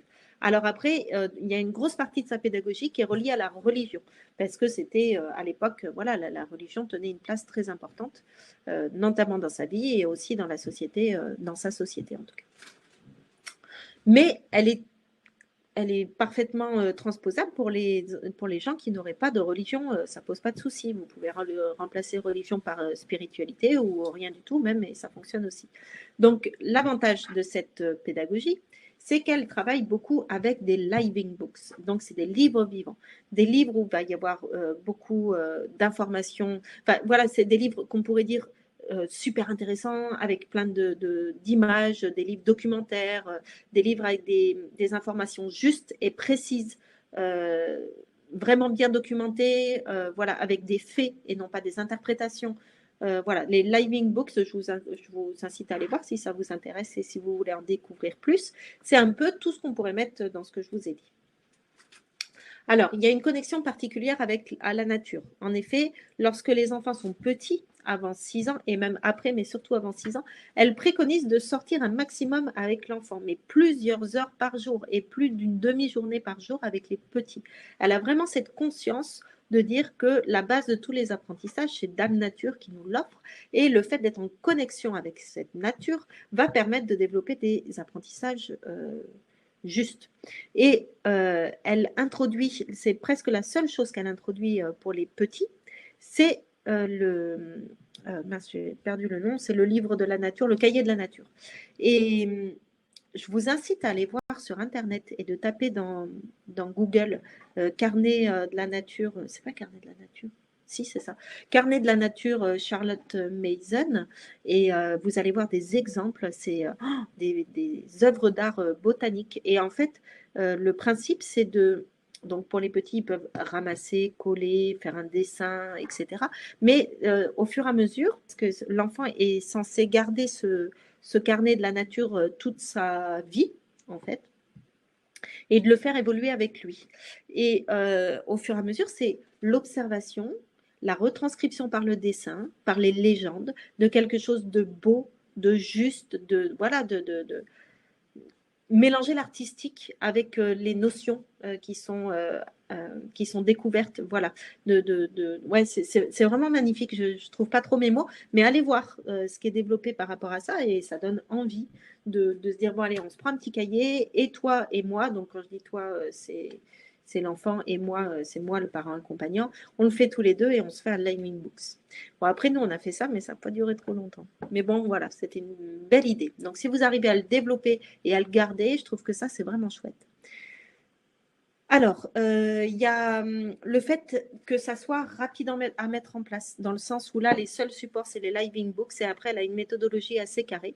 Il y a des sites aussi qui existent de mamans en IEF qui font la pédagogie Charlotte Mason, qui peuvent vous intéresser. Donc, si vous tapez Charlotte Mason UF, vous allez trouver, hein, et avec des témoignages et tout ça. Mais voilà, c'est assez rapide à mettre en place parce qu'il y a une méthodologie. C'est à vous de trouver des living books. Vous pouvez en trouver dans les bibliothèques, etc. Et voilà. Et après, du coup, il y a des exercices de narration. Donc, c'est le fait de lire ou que l'enfant lise un texte ou un livre et qu'après, on est là, vraiment on l'écoute dans sa narration. Jamais on le coupe. Il faut qu'il aille du début à la fin. Ben, il y a tout un processus comme ça où l'enfant peut se sentir écouté. Après, c'est quand même quelque chose, et effectivement, oui, je termine avec les avantages, c'est que ça permet de travailler les domaines du socle et même de cycle. Parce qu'il y a quand même quelque chose qui se rapproche après les 6 ans, c'est super rigoureux. Donc ça fait partie des inconvénients, suivant moi, mais ça dépend des personnes. C'est super rigoureux et ça se rapproche par certains côtés de la pédagogie formelle, puisqu'on va quand même être là pour enseigner à l'enfant et lui demander de retranscrire quelques trucs. Et il y a quand même un planning assez découpé, assez précis pour les apprentissages, 20 minutes de ci, 20 minutes de ça. Enfin voilà, il y a quand même une espèce de process pour la pédagogie Charlotte Mason qui est un peu lourd, voilà, qui peut être un peu lourd. Donc oui, ça prend beaucoup de temps pour le parent, comme la pédagogie formelle, parce que du coup, on est là et on accompagne son enfant tout au long de l'apprentissage. Il faut être là à chaque fois qu'il fait un apprentissage.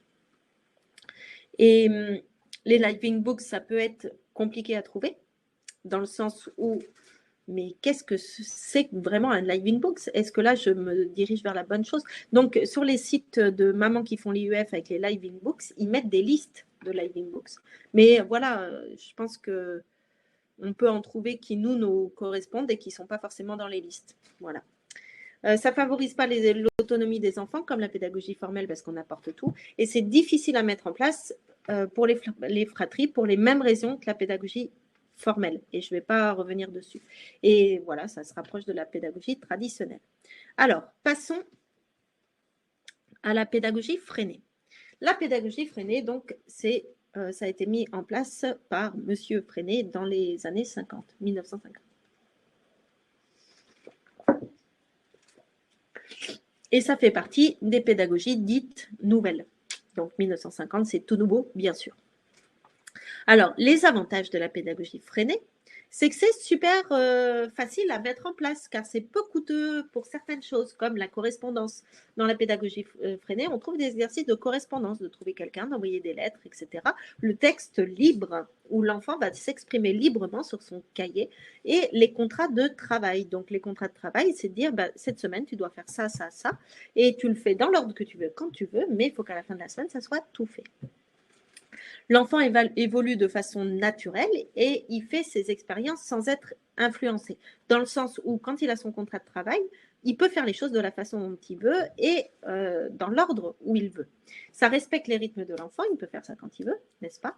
Et ça développe le goût de l'effort, de travailler et de progresser. Donc ça, j'ai trouvé ça sur Bon, j'ai travaillé un petit peu avec la pédagogie freinée pour certaines choses, mais quand j'ai préparé cette présentation il y a maintenant plusieurs mois, j'ai été sur le site de Freinet et c'est la chose dont il parle et ce qu'il développe. Donc, le goût de l'effort, c'est de se dire, voilà, quand même, cette semaine, tu as quand même ça à faire. Donc, forcément, va falloir faire des efforts pour le faire. Donc, au début, on peut commencer par ce qu'on préfère et bien à la fin, il va bien falloir faire le reste. C'est aussi une ouverture sur le monde, la socialisation par la correspondance, l'imprimerie et le journal. Donc, le journal, en fait, c'est la suite de l'imprimerie. En fait, le projet dans les classes freinées, c'est qu'ils écrivent des journaux et ils vont jusqu'à l'imprimer. Et ça, c'est fabuleux de voir comment ça marche une presse, etc. Enfin voilà, c'est chouette. Et de réaliser toutes les étapes de l'interview à la réalisation de textes, à faire des photos, etc. et jusqu'à la réalisation du journal. Mais pour faire ça, il faut être quand même plusieurs enfants, voire une classe. Et je ne sais pas si c'est vraiment, si on peut faire ça à la maison et puis on ne va pas avoir une presse, etc. à la maison. Ça peut être couplé avec d'autres pédagogies, mais comme toutes les pédagogies, on peut prendre un petit peu de la pédagogie freinée, ce qui nous plaît en tout cas, comme les textes libres, la correspondance, c'est quelque chose qui est facile à prendre, et le coupler avec d'autres choses qu'on aurait choisies.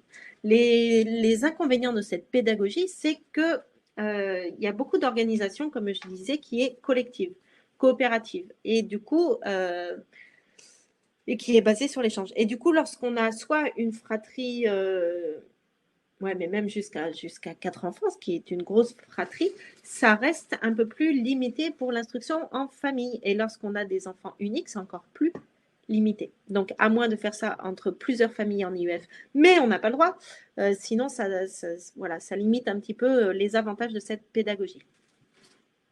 Et pour la méthode de lecture, c'est la méthode naturelle de lecture et elle est super difficile à mettre en place lorsqu'on n'a pas l'habitude. Donc, je ne vais pas en parler ici parce que ça va me prendre trop de temps. Si vous êtes intéressé, je vous laisse aller fouiller. Et il n'y a pas vraiment, c'est pas en fait, lorsqu'on a les contrats de travail, c'est pas le projet de l'enfant en fait. C'est plus l'enseignant, la personne en charge de l'instruction de l'enfant en tout cas, qui va proposer quelque chose, qui va imposer son projet et qui va laisser l'enfant libre d'aller à son rythme et de faire les choses dans l'ordre où il veut, mais à l'intérieur de ce projet. Et du coup, ça peut contribuer à une perte de motivation de l'enfant. Alors, je vais regarder un peu vos commentaires. Pourquoi pas journal de la nature en ligne, blog par exemple. Alors, je n'ai pas bien compris, Georges, ce que tu voulais dire par ça. Mais en tout cas, si c'est ça, oups, sur téléphone. Ah, de le faire, de rédiger le journal de la nature, de le faire sur le téléphone ou quoi, c'est ça?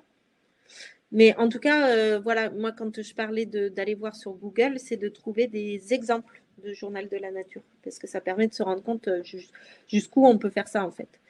Alors, Claire, j'ai l'impression que la plupart des pédagogies sont destinées aux enfants à partir de l'école primaire.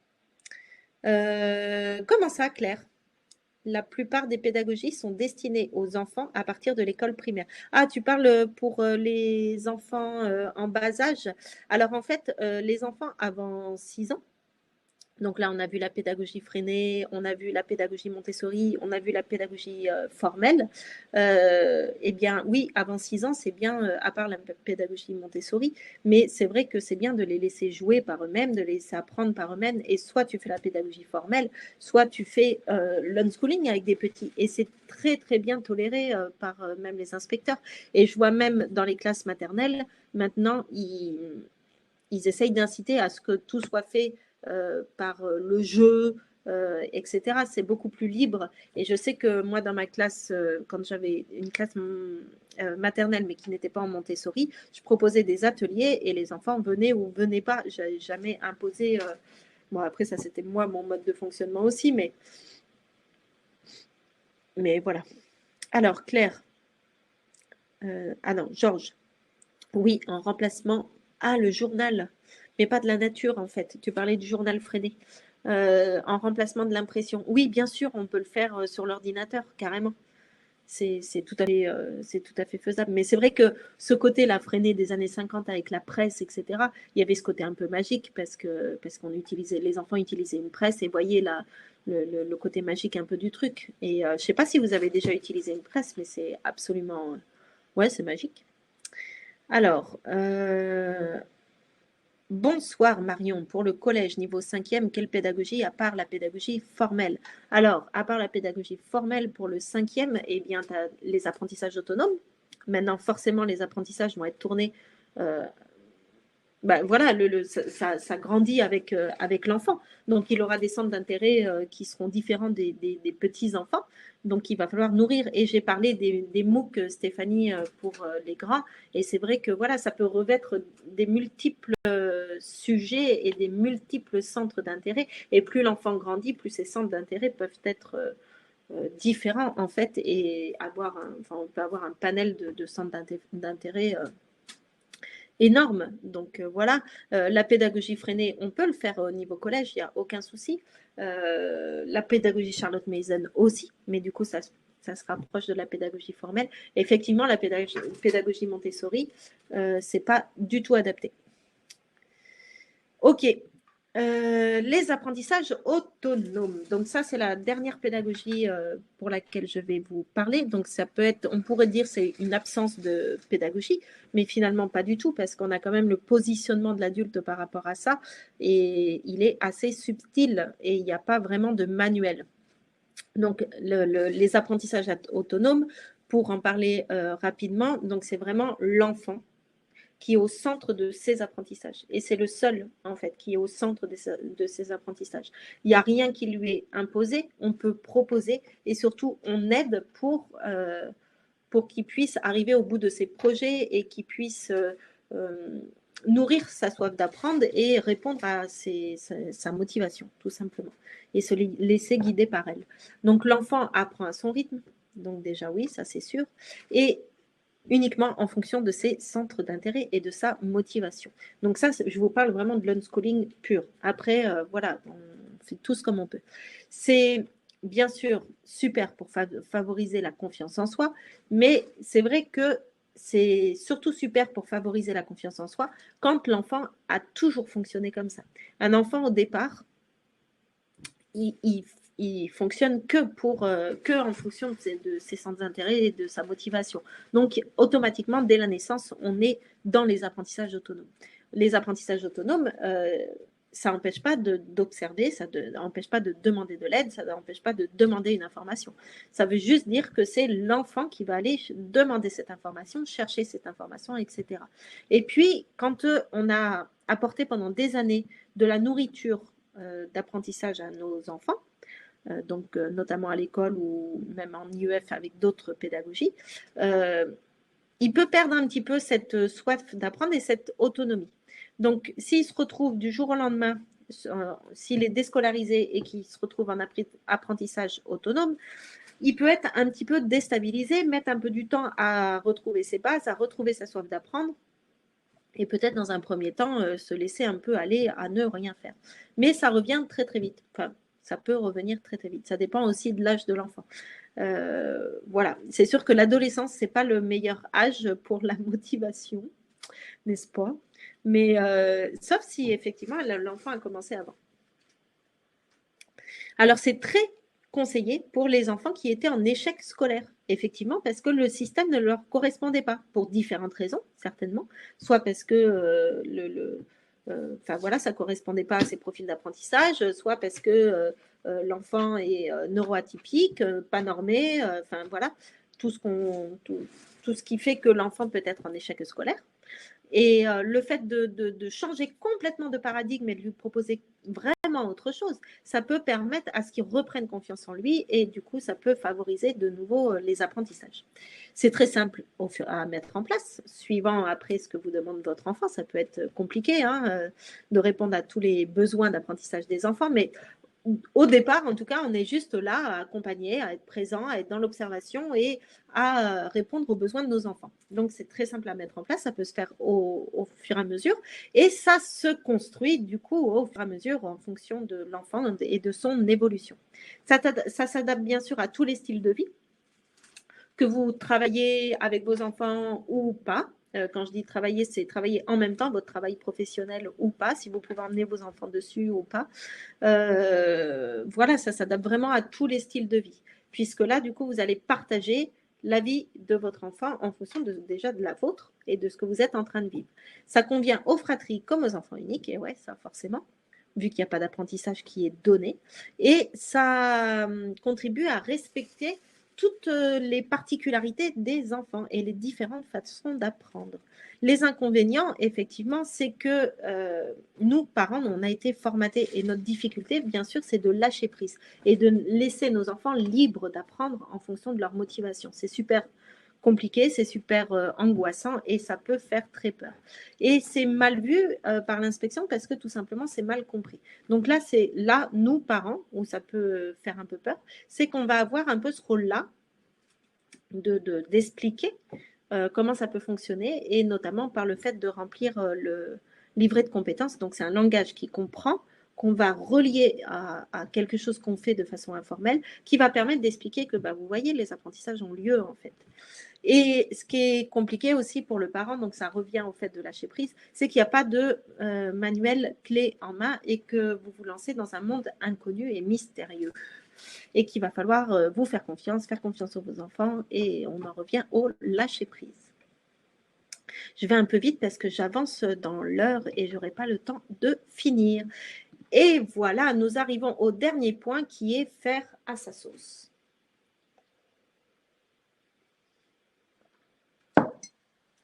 Alors, quand je disais faire à sa sauce, c'est que là, je vous ai donné des exemples de pédagogie qui sont clairement définis. Et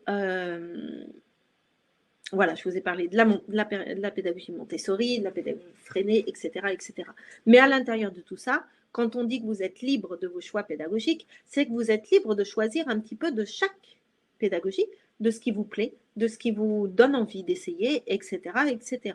Et pour ça, si vous avez envie, d'ailleurs, il y a sur la formation que j'ai offerte qui s'appelle Kit de démarrage sur le blog, vous avez quelques exemples d'activités dans ces pédagogies-là, en tout cas, que vous pouvez essayer de mettre en place et que ça ne vous coûte rien. Voilà. Donc, je vous incite à aller voir. Il n'y en a pas forcément pour tous les âges, mais j'ai essayé quand même de répondre un petit peu à tous ces besoins. Alors, le fait aussi de tout mélanger, ça permet de répondre à vos valeurs, à vos besoins de transmission pour vos enfants. Et ça permet également de répondre à vos peurs. Parce que, effectivement, de se dire, bon, voilà, je me lance tête baissée dans l'unschooling, dans les apprentissages informels, mais au final, tous les jours, j'angoisse parce qu'il y a le contrôle pédagogique et peut-être mon enfant, il n'apprend pas assez par rapport aux attentes de l'éducation nationale et peut-être que… Donc voilà, si ça vous prend la tête tous les jours, c'est peut-être bien d'introduire un petit peu d'autres choses qui saura répondre à vos peurs, tout simplement. Et un dernier point que j'ai noté, c'est aussi de laisser un petit peu parler son instinct, de se faire confiance, de savoir s'écouter et de rester un peu fluide et de ne pas être dans la force pour faire quelque chose absolument. C'est pas parce que vous avez dit, bon, moi je veux faire du Montessori et je le fais de façon académique, etc. Non, si vous pouvez essayer, donc n'achetez pas tout le matériel avant d'essayer un petit peu. Vous pouvez essayer et voir comment ça fonctionne. Si ça ne fonctionne pas, arrêtez. Si c'est vous qui ne vous sentez pas bien, arrêtez, ça ne vous correspond pas en fait. Peut-être vous pourriez y revenir plus tard, mais peut-être que là, ce n'est pas le moment. Et pareil pour votre enfant, s'il ne se sent pas bien, je veux dire, si vous vous mettez à vous frictionner avec vos enfants, c'est que peut-être ce n'est pas la bonne façon de faire. Et à l'inverse, si vous essayez quelque chose et que vous voyez que la motivation est là, plutôt que de dire, bon, voilà, l'heure, elle est passée, on passe à autre chose, non, continuez. Ça sera une bonne chose. Alors, nous arrivons à la fin de cette présentation. Alors, je vais me permettre, comme hier, parce que j'ai reçu pas mal de… Hier, j'ai présenté la plus grosse formation que j'ai créée pour les ateliers. Alors, je vous la présente également aujourd'hui. En fait, là, je la propose pour les élèves pour vous, en fait, qui suivez les ateliers, et je la proposerai à toutes les autres personnes de ma liste qu'à partir de la semaine prochaine. Donc, je profite de ces ateliers puisque ça répond à un besoin d'accompagnement supplémentaire pour les gens qui désiraient aller plus loin et s'offrir quelque chose d'un petit peu plus poussé dans l'accompagnement pour pouvoir un petit peu se libérer de l'énergie, de la confiance, etc. Donc, je vais vous mettre la présentation ici et je vais commencer à vous en parler. Donc, vous pouvez aller voir en même temps sur la page de présentation qui a lieu ici. Donc, soit vous faites défiler votre écran en dessous et vous avez le bouton directement et à ce moment-là, vous verrez la description complète de la formation. Soit, si vous êtes en replay, il faut recopier cette adresse-là que vous voyez, lesenfantsavenir.com, réussir l'instruction en famille. Et du coup, vous arriverez sur cette page-là. Alors, je vais juste faire 2 secondes de pause. Je bois un coup. Et j'ai plus d'eau là. Donc, je bois de l'eau là.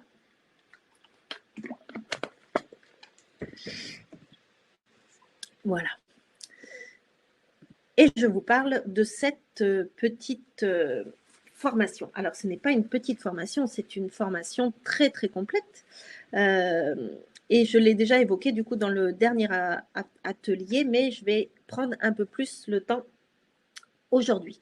Parce que c'est vrai que lorsqu'on commence, on se trouve parfois un peu perdu, démuni avec toutes ces informations. Donc là, je vous ai donné un maximum d'informations, mais quand même en temps limité.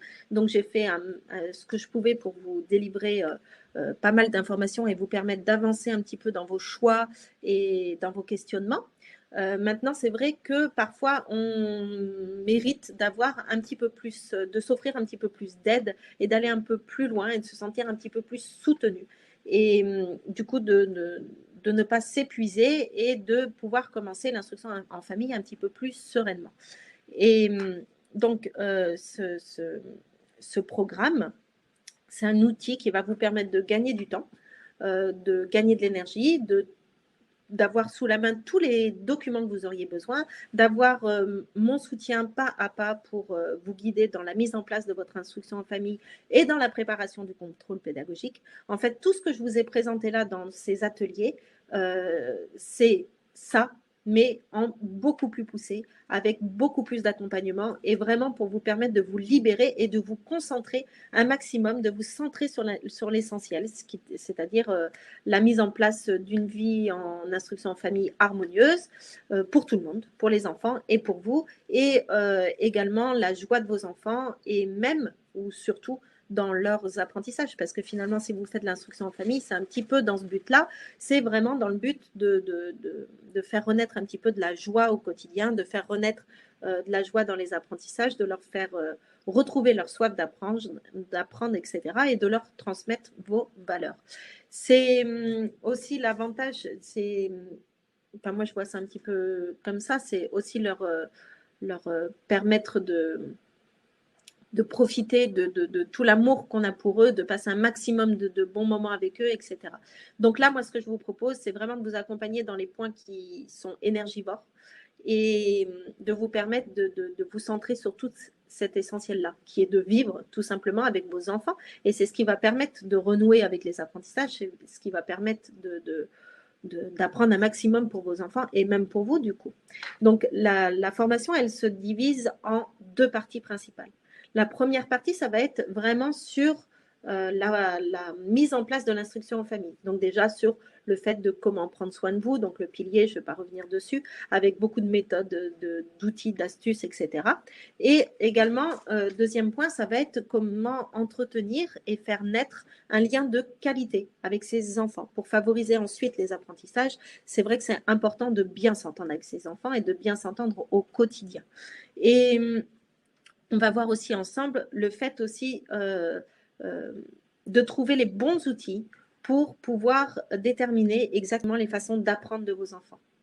Et ça, pour vous aider dans vos choix, on a vu ensemble que c'était un passage très important à ne pas négliger dans la mise en place de l'instruction en famille, savoir observer ses enfants, savoir s'observer aussi soi-même pour pouvoir déterminer les profils d'apprentissage, les intelligences, etc., pour cibler au mieux l'aide que vous allez pouvoir apporter à vos enfants.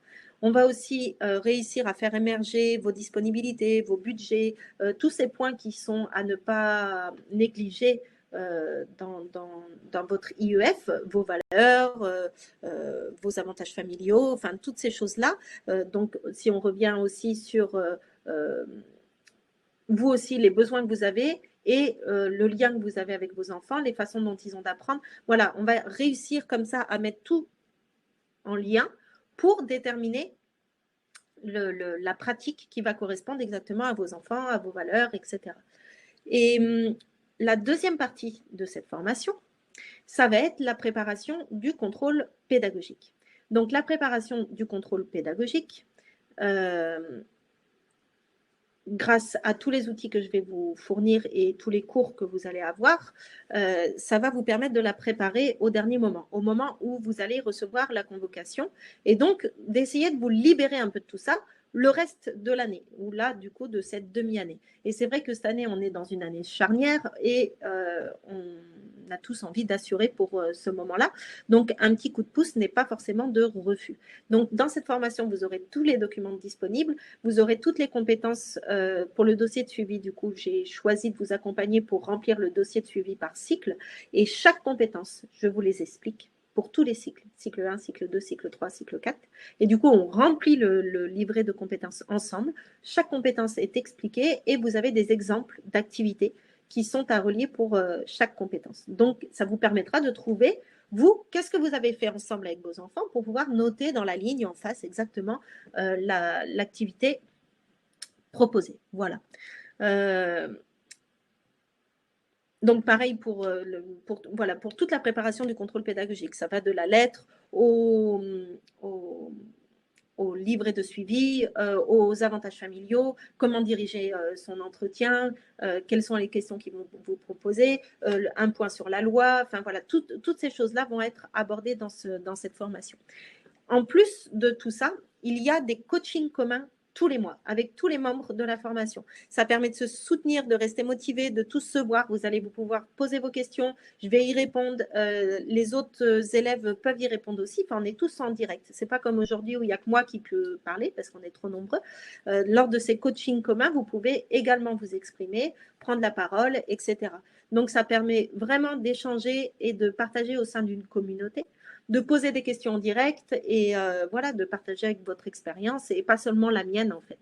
Et c'est vrai que là sur la dernière session de parents qui ont pris cette formation, j'ai même fait un coaching entre les enfants, d'ailleurs un petit peu les grands, les ados, pour voir un petit peu comment ils vivaient leur année d'instruction en famille. Et voilà, c'était chouette. Et je pense que je vais réitérer l'expérience, en tout cas avec ça. Alors, voilà, ça c'est tout ce dont vous allez pouvoir bénéficier dans cette formation. Donc, effectivement, il y aura une garantie de 20 jours satisfaits ou remboursés. Donc, ça vous permet d'essayer la formation, de voir si ça vous correspond. Pour ceux qui ne savent pas trop encore s'ils vont se lancer dans l'instruction en famille, ça permet de voir aussi et puis de vous laisser le temps de voir si vous vous lancez ou pas. Donc, une petite parenthèse par rapport à ça. Tant que le décret n'est pas sorti, je pense qu'on peut continuer à se déclarer en instruction en famille sans souci. Mais à partir du moment où le décret va sortir, je ne sais pas si ça sera possible de commencer l'instruction en famille et de bénéficier. Donc oui, ça sera possible de commencer l'instruction en famille, mais je ne sais pas si ça permettra de bénéficier du report pour la demande d'autorisation. Parce que maintenant, nous sommes dans le mode déclaratif. Donc, en fait, si on déclare l'instruction en famille maintenant et qu'on a un contrôle positif, on pourra continuer à être sous le mode déclaratif jusqu'à la rentrée de septembre 2024. Donc, je vous conseille vraiment, dès que vous avez pris votre décision, de déclarer l'instruction en famille pour que vous puissiez bénéficier de ce report. Donc, en plus de cette garantie, là, pendant une semaine jusqu'au 18, non, c'est pas une semaine du coup, mais jusqu'au 18 janvier, donc mardi, vous aurez une réduction de 50%. Pardon, je me mélange un petit peu.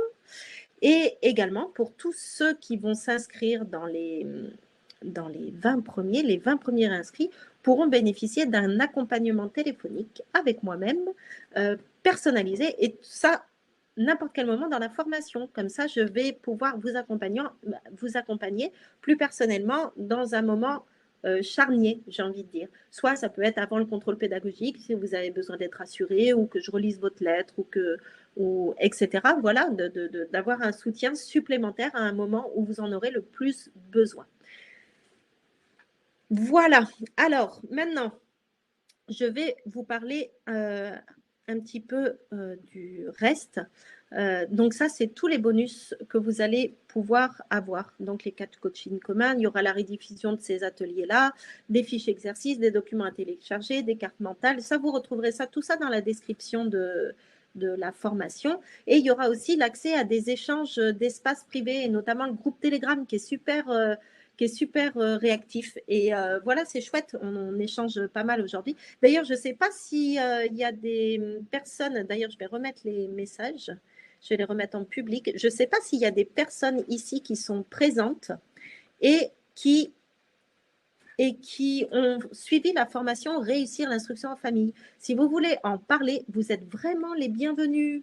Et voilà, dire ce que vous en avez pensé, dire ce qui vous a décidé à l'apprendre, dire quels sont les avantages que vous y avez trouvés, etc., pour donner le maximum d'informations à tous les autres qui sont présents ici. Donc, voilà. Et ensuite, juste une petite parenthèse, c'est que le prix que vous allez trouver là pour cette formation, ça correspond au prix de 4, avec les 50%, en tout cas, ça correspond au prix de 4 séances d'accompagnement. Et pour ce prix de 4 séances d'accompagnement, vous aurez quand même plus de 12 heures de cours, des heures de coaching commun. Donc, j'ai mis plus de 8 heures parce qu'en fait, je propose 4 coachings communs de plus de 2 heures. Et vu que je relance un petit peu la formation de temps en temps, donc il y a des nouveaux élèves de temps en temps, mais les anciens élèves, s'ils ont envie de continuer les coachings communs, je ne les empêche pas et bien au contraire, ça permet d'avoir des échanges encore plus riches. Donc, ça peut être 8 heures de coaching commun, comme ça peut être 16 heures de coaching commun. Enfin voilà, après, c'est à vous de voir ce que vous avez envie. Et donc, vous aurez, voilà, ça, les heures de cours, les coachings communs, les supports, les documents téléchargeables, les accès, etc. Et des conférences disponibles tout le temps. Donc, Asna qui demande, est-ce que c'est possible de prendre seulement le chapitre 2, préparer son contrôle pédagogique?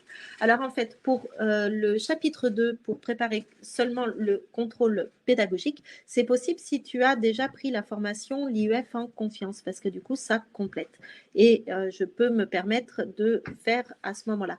Asna, si vraiment tu es intéressé que par le chapitre 2, qui est préparer son contrôle pédagogique, il y a une formation qui s'appelle contrôle pédagogique et tu peux m'envoyer un mail et nous en parlons ensemble et je te dirigerai vraiment vers ça. Voilà. Mais du coup, il n'y a pas les bonus, etc. Il n'y a pas tout ce qu'il y a en plus. Ça donne envie, Georges, merci, mais merci à toi. D'ailleurs, je fais une petite parenthèse. Il y a Christian, je crois, qui s'est inscrit hier à la formation. Et Christian, tu as choisi le paiement par virement. Et tous ceux qui choisissent le paiement par virement, donc il n'y a aucun souci, c'est une façon de payer. Mais lorsque vous avez fait, parce que lorsqu'on choisit un paiement par virement, souvent on a le bénéficiaire à rentrer dans nos coordonnées bancaires et on met quelques jours à pouvoir faire le virement. Et pour que moi, je sois sûre de ne pas passer à côté de votre règlement, lorsque vous avez pu effectuer le virement, envoyez-moi un petit message, comme ça je regarde et je vous débloque la formation directement. Voilà, ça évite que l'on perde trop de temps. Muriel, où peut-on trouver le programme français pour comparer avec le AD belge? Et quelle méthode est la plus conseillée pour une entrée en 6e? Merci. Alors, déjà, je vais répondre à la première partie de la question. Alors, je vais juste remettre, pour les personnes qui le désirent, le lien vers là, voilà.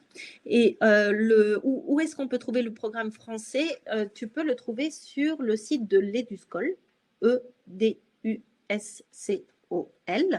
Et du coup, tu pourras comparer avec le AD belge. Et tu peux également le trouver sur mon blog où j'ai mis les compétences de cycle. Et c'est dans la formation qui est offerte et qui s'appelle Kit de démarrage. Donc, tu peux t'inscrire à la formation et tu auras accès à ces données-là. Mais effectivement, sur Eduscol, tu peux trouver. Et quelle méthode est la plus conseillée pour une entrée en 6e? Alors, je vous laisse répondre parce que j'ai déjà répondu. Est-ce qu'il y a des méthodes pédagogiques qui sont conseillées? Et est-ce qu'en IEF, on peut faire une entrée en 6e? Alors, je vous laisse répondre et après, je réponds à Muriel. Merci beaucoup, ça a l'air super. Combien ça coûte, s'il te plaît? Je vous laisse aller voir, du coup, sur la page de présentation. Comme ça, je suis sûre que vous irez jeter un œil. Alors, Audrey, même question. Je ne comprends pas les niveaux en Belgique. Alors, c'est niveau 1, c'est petite section. Non, c'est CP. Niveau 1, CP. Niveau 2, CE1, niveau 3, CE2. Voilà, ça commence comme ça, je crois. À vérifier. Je me demande si ce n'est pas petite section niveau 1. Mais ça, par contre, vous trouvez les équivalences. Vous tapez sur Google équivalence niveau avec les classes belges et français. Vous allez trouver, en fait. Il n'y a pas de souci. Je ne comprends pas les niveaux en Belgique. Ouais. Alors, Océane, je dois partir, désolée, mais merci pour toutes ces informations. Je vous en prie. Et si vous avez des questions, soit sur la formation, soit sur l'atelier d'aujourd'hui, soit sur les autres ateliers qui sont passés, n'hésitez pas, c'est le moment. Il nous reste un quart d'heure à être ensemble. Donc, profitez-en. N'hésitez pas. Alors, Asna, hier, tu disais que les modules étaient postés au fur et à mesure. J'ai bien compris. Du coup, la formation est postée entièrement au bout de combien de jours? Alors, là, le chapitre 2 du contrôle pédagogique est posté entièrement tout de suite. Donc, ça vous permet d'avoir accès à la préparation du contrôle pédagogique tout de suite. Et là, j'ai mis la garantie pour que vous puissiez accéder à la moitié du chapitre 1 pendant le temps de la garantie. Donc, ça fait, au bout de 40 jours, en fait, vous avez l'entièreté du chapitre 1. Et tout de suite, vous avez l'entièreté du chapitre 2. Alors, pourquoi est-ce que j'ai fait ça, de délivrer les cours au fur et à mesure? C'est parce que j'ai remarqué que si je donnais tous les cours en entier, les gens se retrouvaient avec une tonne d'informations, allaient fouiller à droite, à gauche, et n'avaient aucune, comment dire, aucune régularité et aucune progression dans leur mise en place de l'instruction aux familles. Et j'ai vraiment conçu cette formation pour qu'on suive les choses pas à pas, en mode IKEA. Et donc, le fait de délivrer les cours tous les 3 jours, ça permet de suivre cette progression, en fait. Et c'est vrai que si vous commencez par la fin, ça perd tout le sens et ça perd tout l'accompagnement vraiment que j'ai voulu mettre en place, de dire, mais occupez-vous de rien, sauf de suivre les cours. Et comme ça, à la fin, vous aurez déterminé vos choix pédagogiques. Donc, quelque part, on peut se dire, mais 40 jours, ça fait long. Mais en fait, 40 jours, ce n'est pas grand-chose. Et c'est à partir du moment où vous déclarez l'instruction famille jusque la date possible du contrôle pédagogique, vous avez 2 mois. Donc, c'est la date minimum. Ça peut être plus longtemps, le contrôle pédagogique peut être plus longtemps après. Et du coup, ça vous laisse vraiment le temps de allez, on fait une pause là en mode école, en mode formatage. On se laisse le temps de s'observer, de vivre ensemble, de se découvrir sans pression. On suit les cours les uns après les autres. On ne se pose pas plus de questions que ça. On est là pour profiter, pour se libérer un petit peu de tout ça et pour voir à la fin vraiment qu'est-ce qui nous correspond. Et ce n'est pas du temps perdu parce que si on se jette vraiment tout de suite dans une pratique, dans une pédagogie, dans des choix, etc., eh bien, on a beaucoup de chances de faire des allers-retours, de réessayer, de ne pas trouver, de galérer, de se fatiguer et puis de perdre confiance en nous, tout simplement. Donc là, le but, c'était vraiment un peu de se lâcher un petit peu de tout ça. Donc, j'espère que j'ai bien répondu, Asna, à ta question. Pascal, bonsoir. Pourrais-tu me dire si je me suis bien inscrit, car je reçois plein de mails de ta part, mais je ne vois pas cette formation. Alors, Pascal, est-ce que tu as bien été sur le lien https réussir l'instruction famille ou sur le petit onglet là que tu vois apparaître mais non, je ne l'ai pas mis. Voilà, donc là, vous voyez le petit onglet pour la formation apparaître. Donc, Pascal, si tu as bien cliqué sur cette page de présentation et que dans cette page de présentation, tu as cliqué après sur le petit onglet s'inscrire et que tu as rempli tes coordonnées et choisi ton mode de paiement, c'est que tu es bien inscrit, effectivement. Mais je me permettrai de regarder. Pascal, ce que tu fais, c'est que tout de suite, là, tu m'envoies ton mail, parce que là, je vois juste ton prénom qui est Pascluc. Mais je sais que c'est Pascal maintenant, vu que tu me l'as dit. Et du coup, je ne connais pas ton mail, là, tout de suite maintenant. Donc, envoie-moi un mail et je regarde. Mais si tu as bien suivi voilà, toute la procédure, normalement, tu es inscrit, il n'y a pas de souci. Mais c'est bizarre que tu n'aies pas reçu de mail de confirmation. Donc, oui, envoie-moi ton mail. Alors, Audrey pour la 6e. Mince, Audrey, j'ai oublié ce que tu m'as dit avant. Donc, j'essaye de remonter, de le retrouver. Je suis désolée, Audrey. Est-ce que tu peux me dire... Ah oui, même question. Je ne comprends pas les niveaux en Belgique pour la 6e. Donc, vous tapez dans Google niveau Belgique 6e et vous aurez la correspondance en fait. Alors, Emmanuel, merci, un grand merci pour ces ateliers. Il est grand temps pour nous de se pencher sérieusement sur le sujet. Alors, hier, j'ai remarqué qu'il y avait beaucoup de personnes qui se lançaient dans l'instruction en famille à partir de lundi. Apparemment, lundi, c'est la date pour se lancer en instruction en famille. Donc, je vous mets tous au défi de lundi. Commencez l'instruction en famille, enlevez vos enfants de l'école, ceux qui ne l'ont pas fait en tout cas, et d'envoyer votre lettre. Je vous mets au défi. Allez. Alors, Cindy, toi, Cindy, tu as choisi le 24 janvier. Mon enfant sera déscolarisé lundi 24 janvier et j'ai 8 jours pour faire les déclarations à la mairie et l'inspection si j'ai bien compris. Tu as bien compris. Cependant, est-ce que je peux déjà envoyer les déclarations avant déscolarisation effective, s'il te plaît? Oui, je pense que tu peux l'envoyer. Tu mets juste, voilà, mon enfant sera en instruction en famille à partir du lundi 24 janvier. Voilà. Audrey, Cindy, oui, tu peux déjà envoyer et mettre la date décidée. Emmanuel, je ne vois pas le tarif sur la page d'accueil. Alors, il faut aller sur la page de présentation, cliquer sur le petit rectangle s'inscrire que vous voyez vous apparaître et vous aurez à ce moment-là, sur cette page-là, le tarif d'indiquer et la possibilité, j'en ai pas parlé d'ailleurs, vous avez la possibilité de régler en 5 fois si ça fait trop pour vous.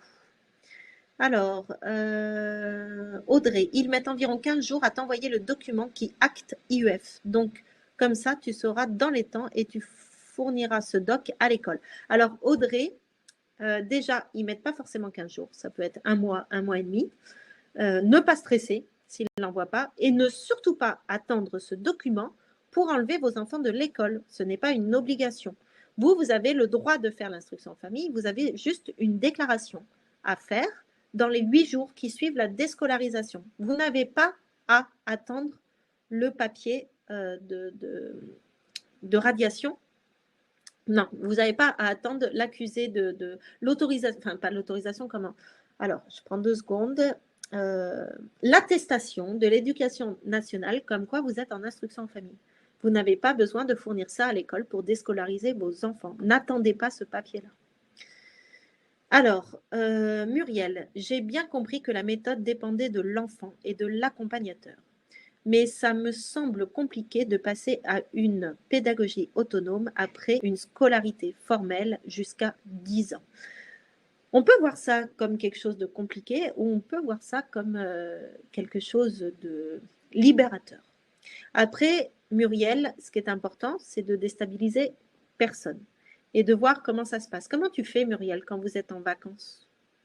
Tu vois, pour les 2 mois de grandes vacances, est-ce que ton enfant est complètement perdu? Est-ce que ça se passe plutôt bien? Voilà. Donc, essayez de vous baser sur ces expériences de vie-là où vos enfants, ils sont déjà dans les apprentissages autonomes. Parce que vous le connaissez en fait, vous l'avez déjà fait. Et ne serait-ce que, bon, effectivement, là, elle a 10 ans, donc c'est peut-être un peu loin, et voilà. Mais voilà, pendant les vacances déjà, pendant le confinement aussi, bon, à part si vous avez appliqué les devoirs de l'école.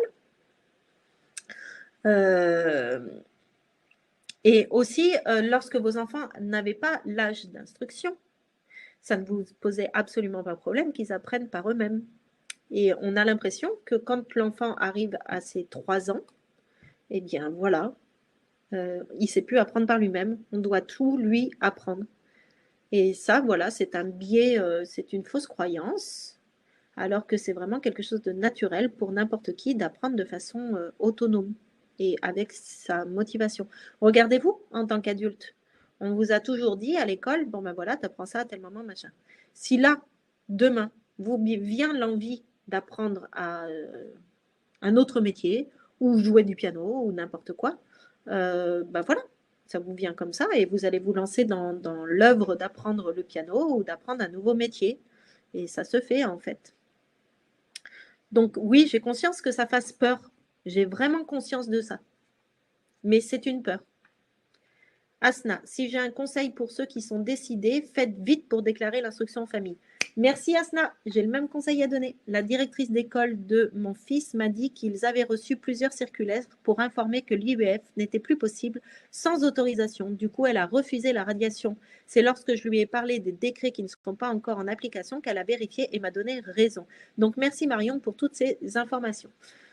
Je t'en prie, Asna. Donc oui, effectivement, les directeurs d'école, les inspecteurs d'académie et les secrétaires académiques ne sont pas forcément au courant que la loi n'est pas encore en application. Mais vous avez toujours le droit de déscolariser vos enfants et d'envoyer la lettre sous 8 jours. Nous sommes toujours sous les mêmes lois.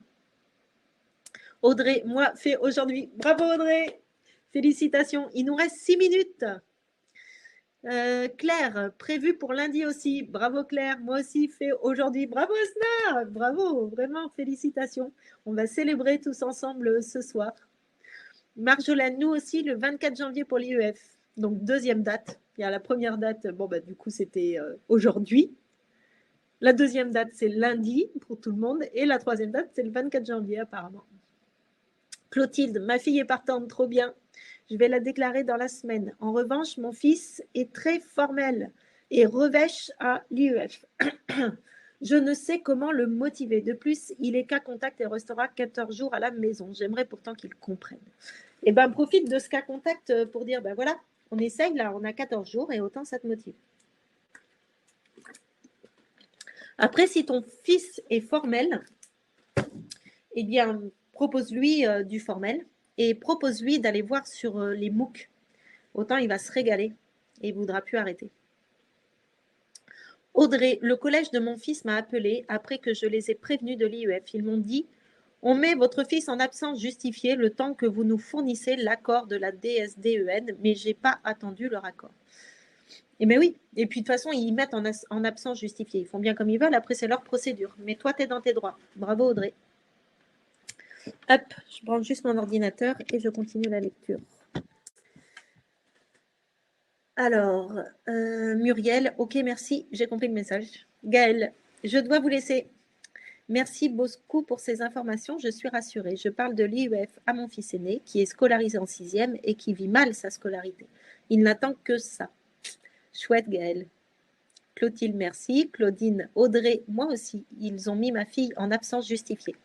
Je pense que c'est le DAZEN qui les prévient et enlève nos enfants de Pronote. Oui, tout à fait. Élise, je me lance aussi. Pas trop tard le 28 janvier? Mais non, Élise, pas trop tard et bravo, félicitations. J'espère que franchement, vous prendrez le temps de célébrer parce que ça, c'est voilà, c'est un chouette tournant dans votre vie quand même si ça dure 1 mois, 2 mois, 10 ans. Voilà, c'est vraiment un chouette tournant. Vous vous donnez la force d'essayer, voilà, vous vous permettez, vous vous faites un sacré cadeau à tous et c'est chouette. Pascal, en fait, je n'avais pas eu le lien vu hier, mais ça y est. Merci pour toute bonne soirée. Merci Pascal et merci pour ta confiance. Bienvenue en IEF, oui, bienvenue à tout le monde dans cette belle communauté. Et vous verrez, il y en a de plus en plus. C'est vraiment rassurant. Et on voit que voilà, tout le monde se débat maintenant pour nous faire croire qu'on n'a pas le droit, qu'on ne fait pas comme il faut.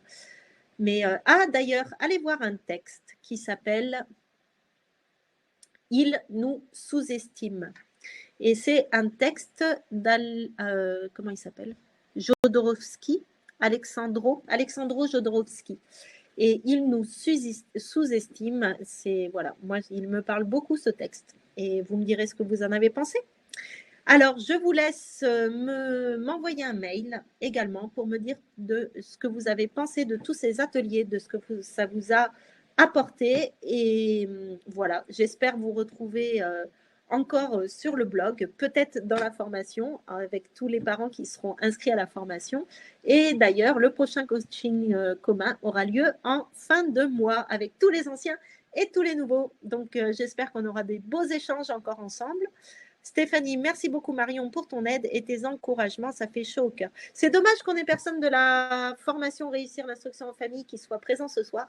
J'avais trop envie qu'ils vous en parlent d'eux-mêmes parce que voilà, on n'est jamais mieux renseigné que par ceux qui ont déjà essayé. Et d'ailleurs, il y a Lyria aussi qui voulait nous donner une information et qui n'est pas venue. Dommage. Alors, Cindy. Alors, Clotilde, quelle est la Stéphanie, merci beaucoup Marion pour ton aide et tes encouragements. Ça fait chaud au cœur. Mais moi aussi, ça me fait chaud au cœur qu'on soit de plus en plus nombreux en instruction en famille, vraiment. Clotilde, pardon, quelle est la date de la loi? Alors, c'est du décret et il est prévu pour février. Mais je ne sais plus si c'est début ou fin.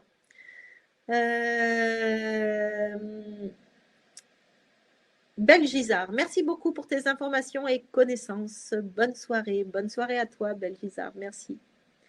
Claire, on a pris la formation. Merci Claire, trop chouette.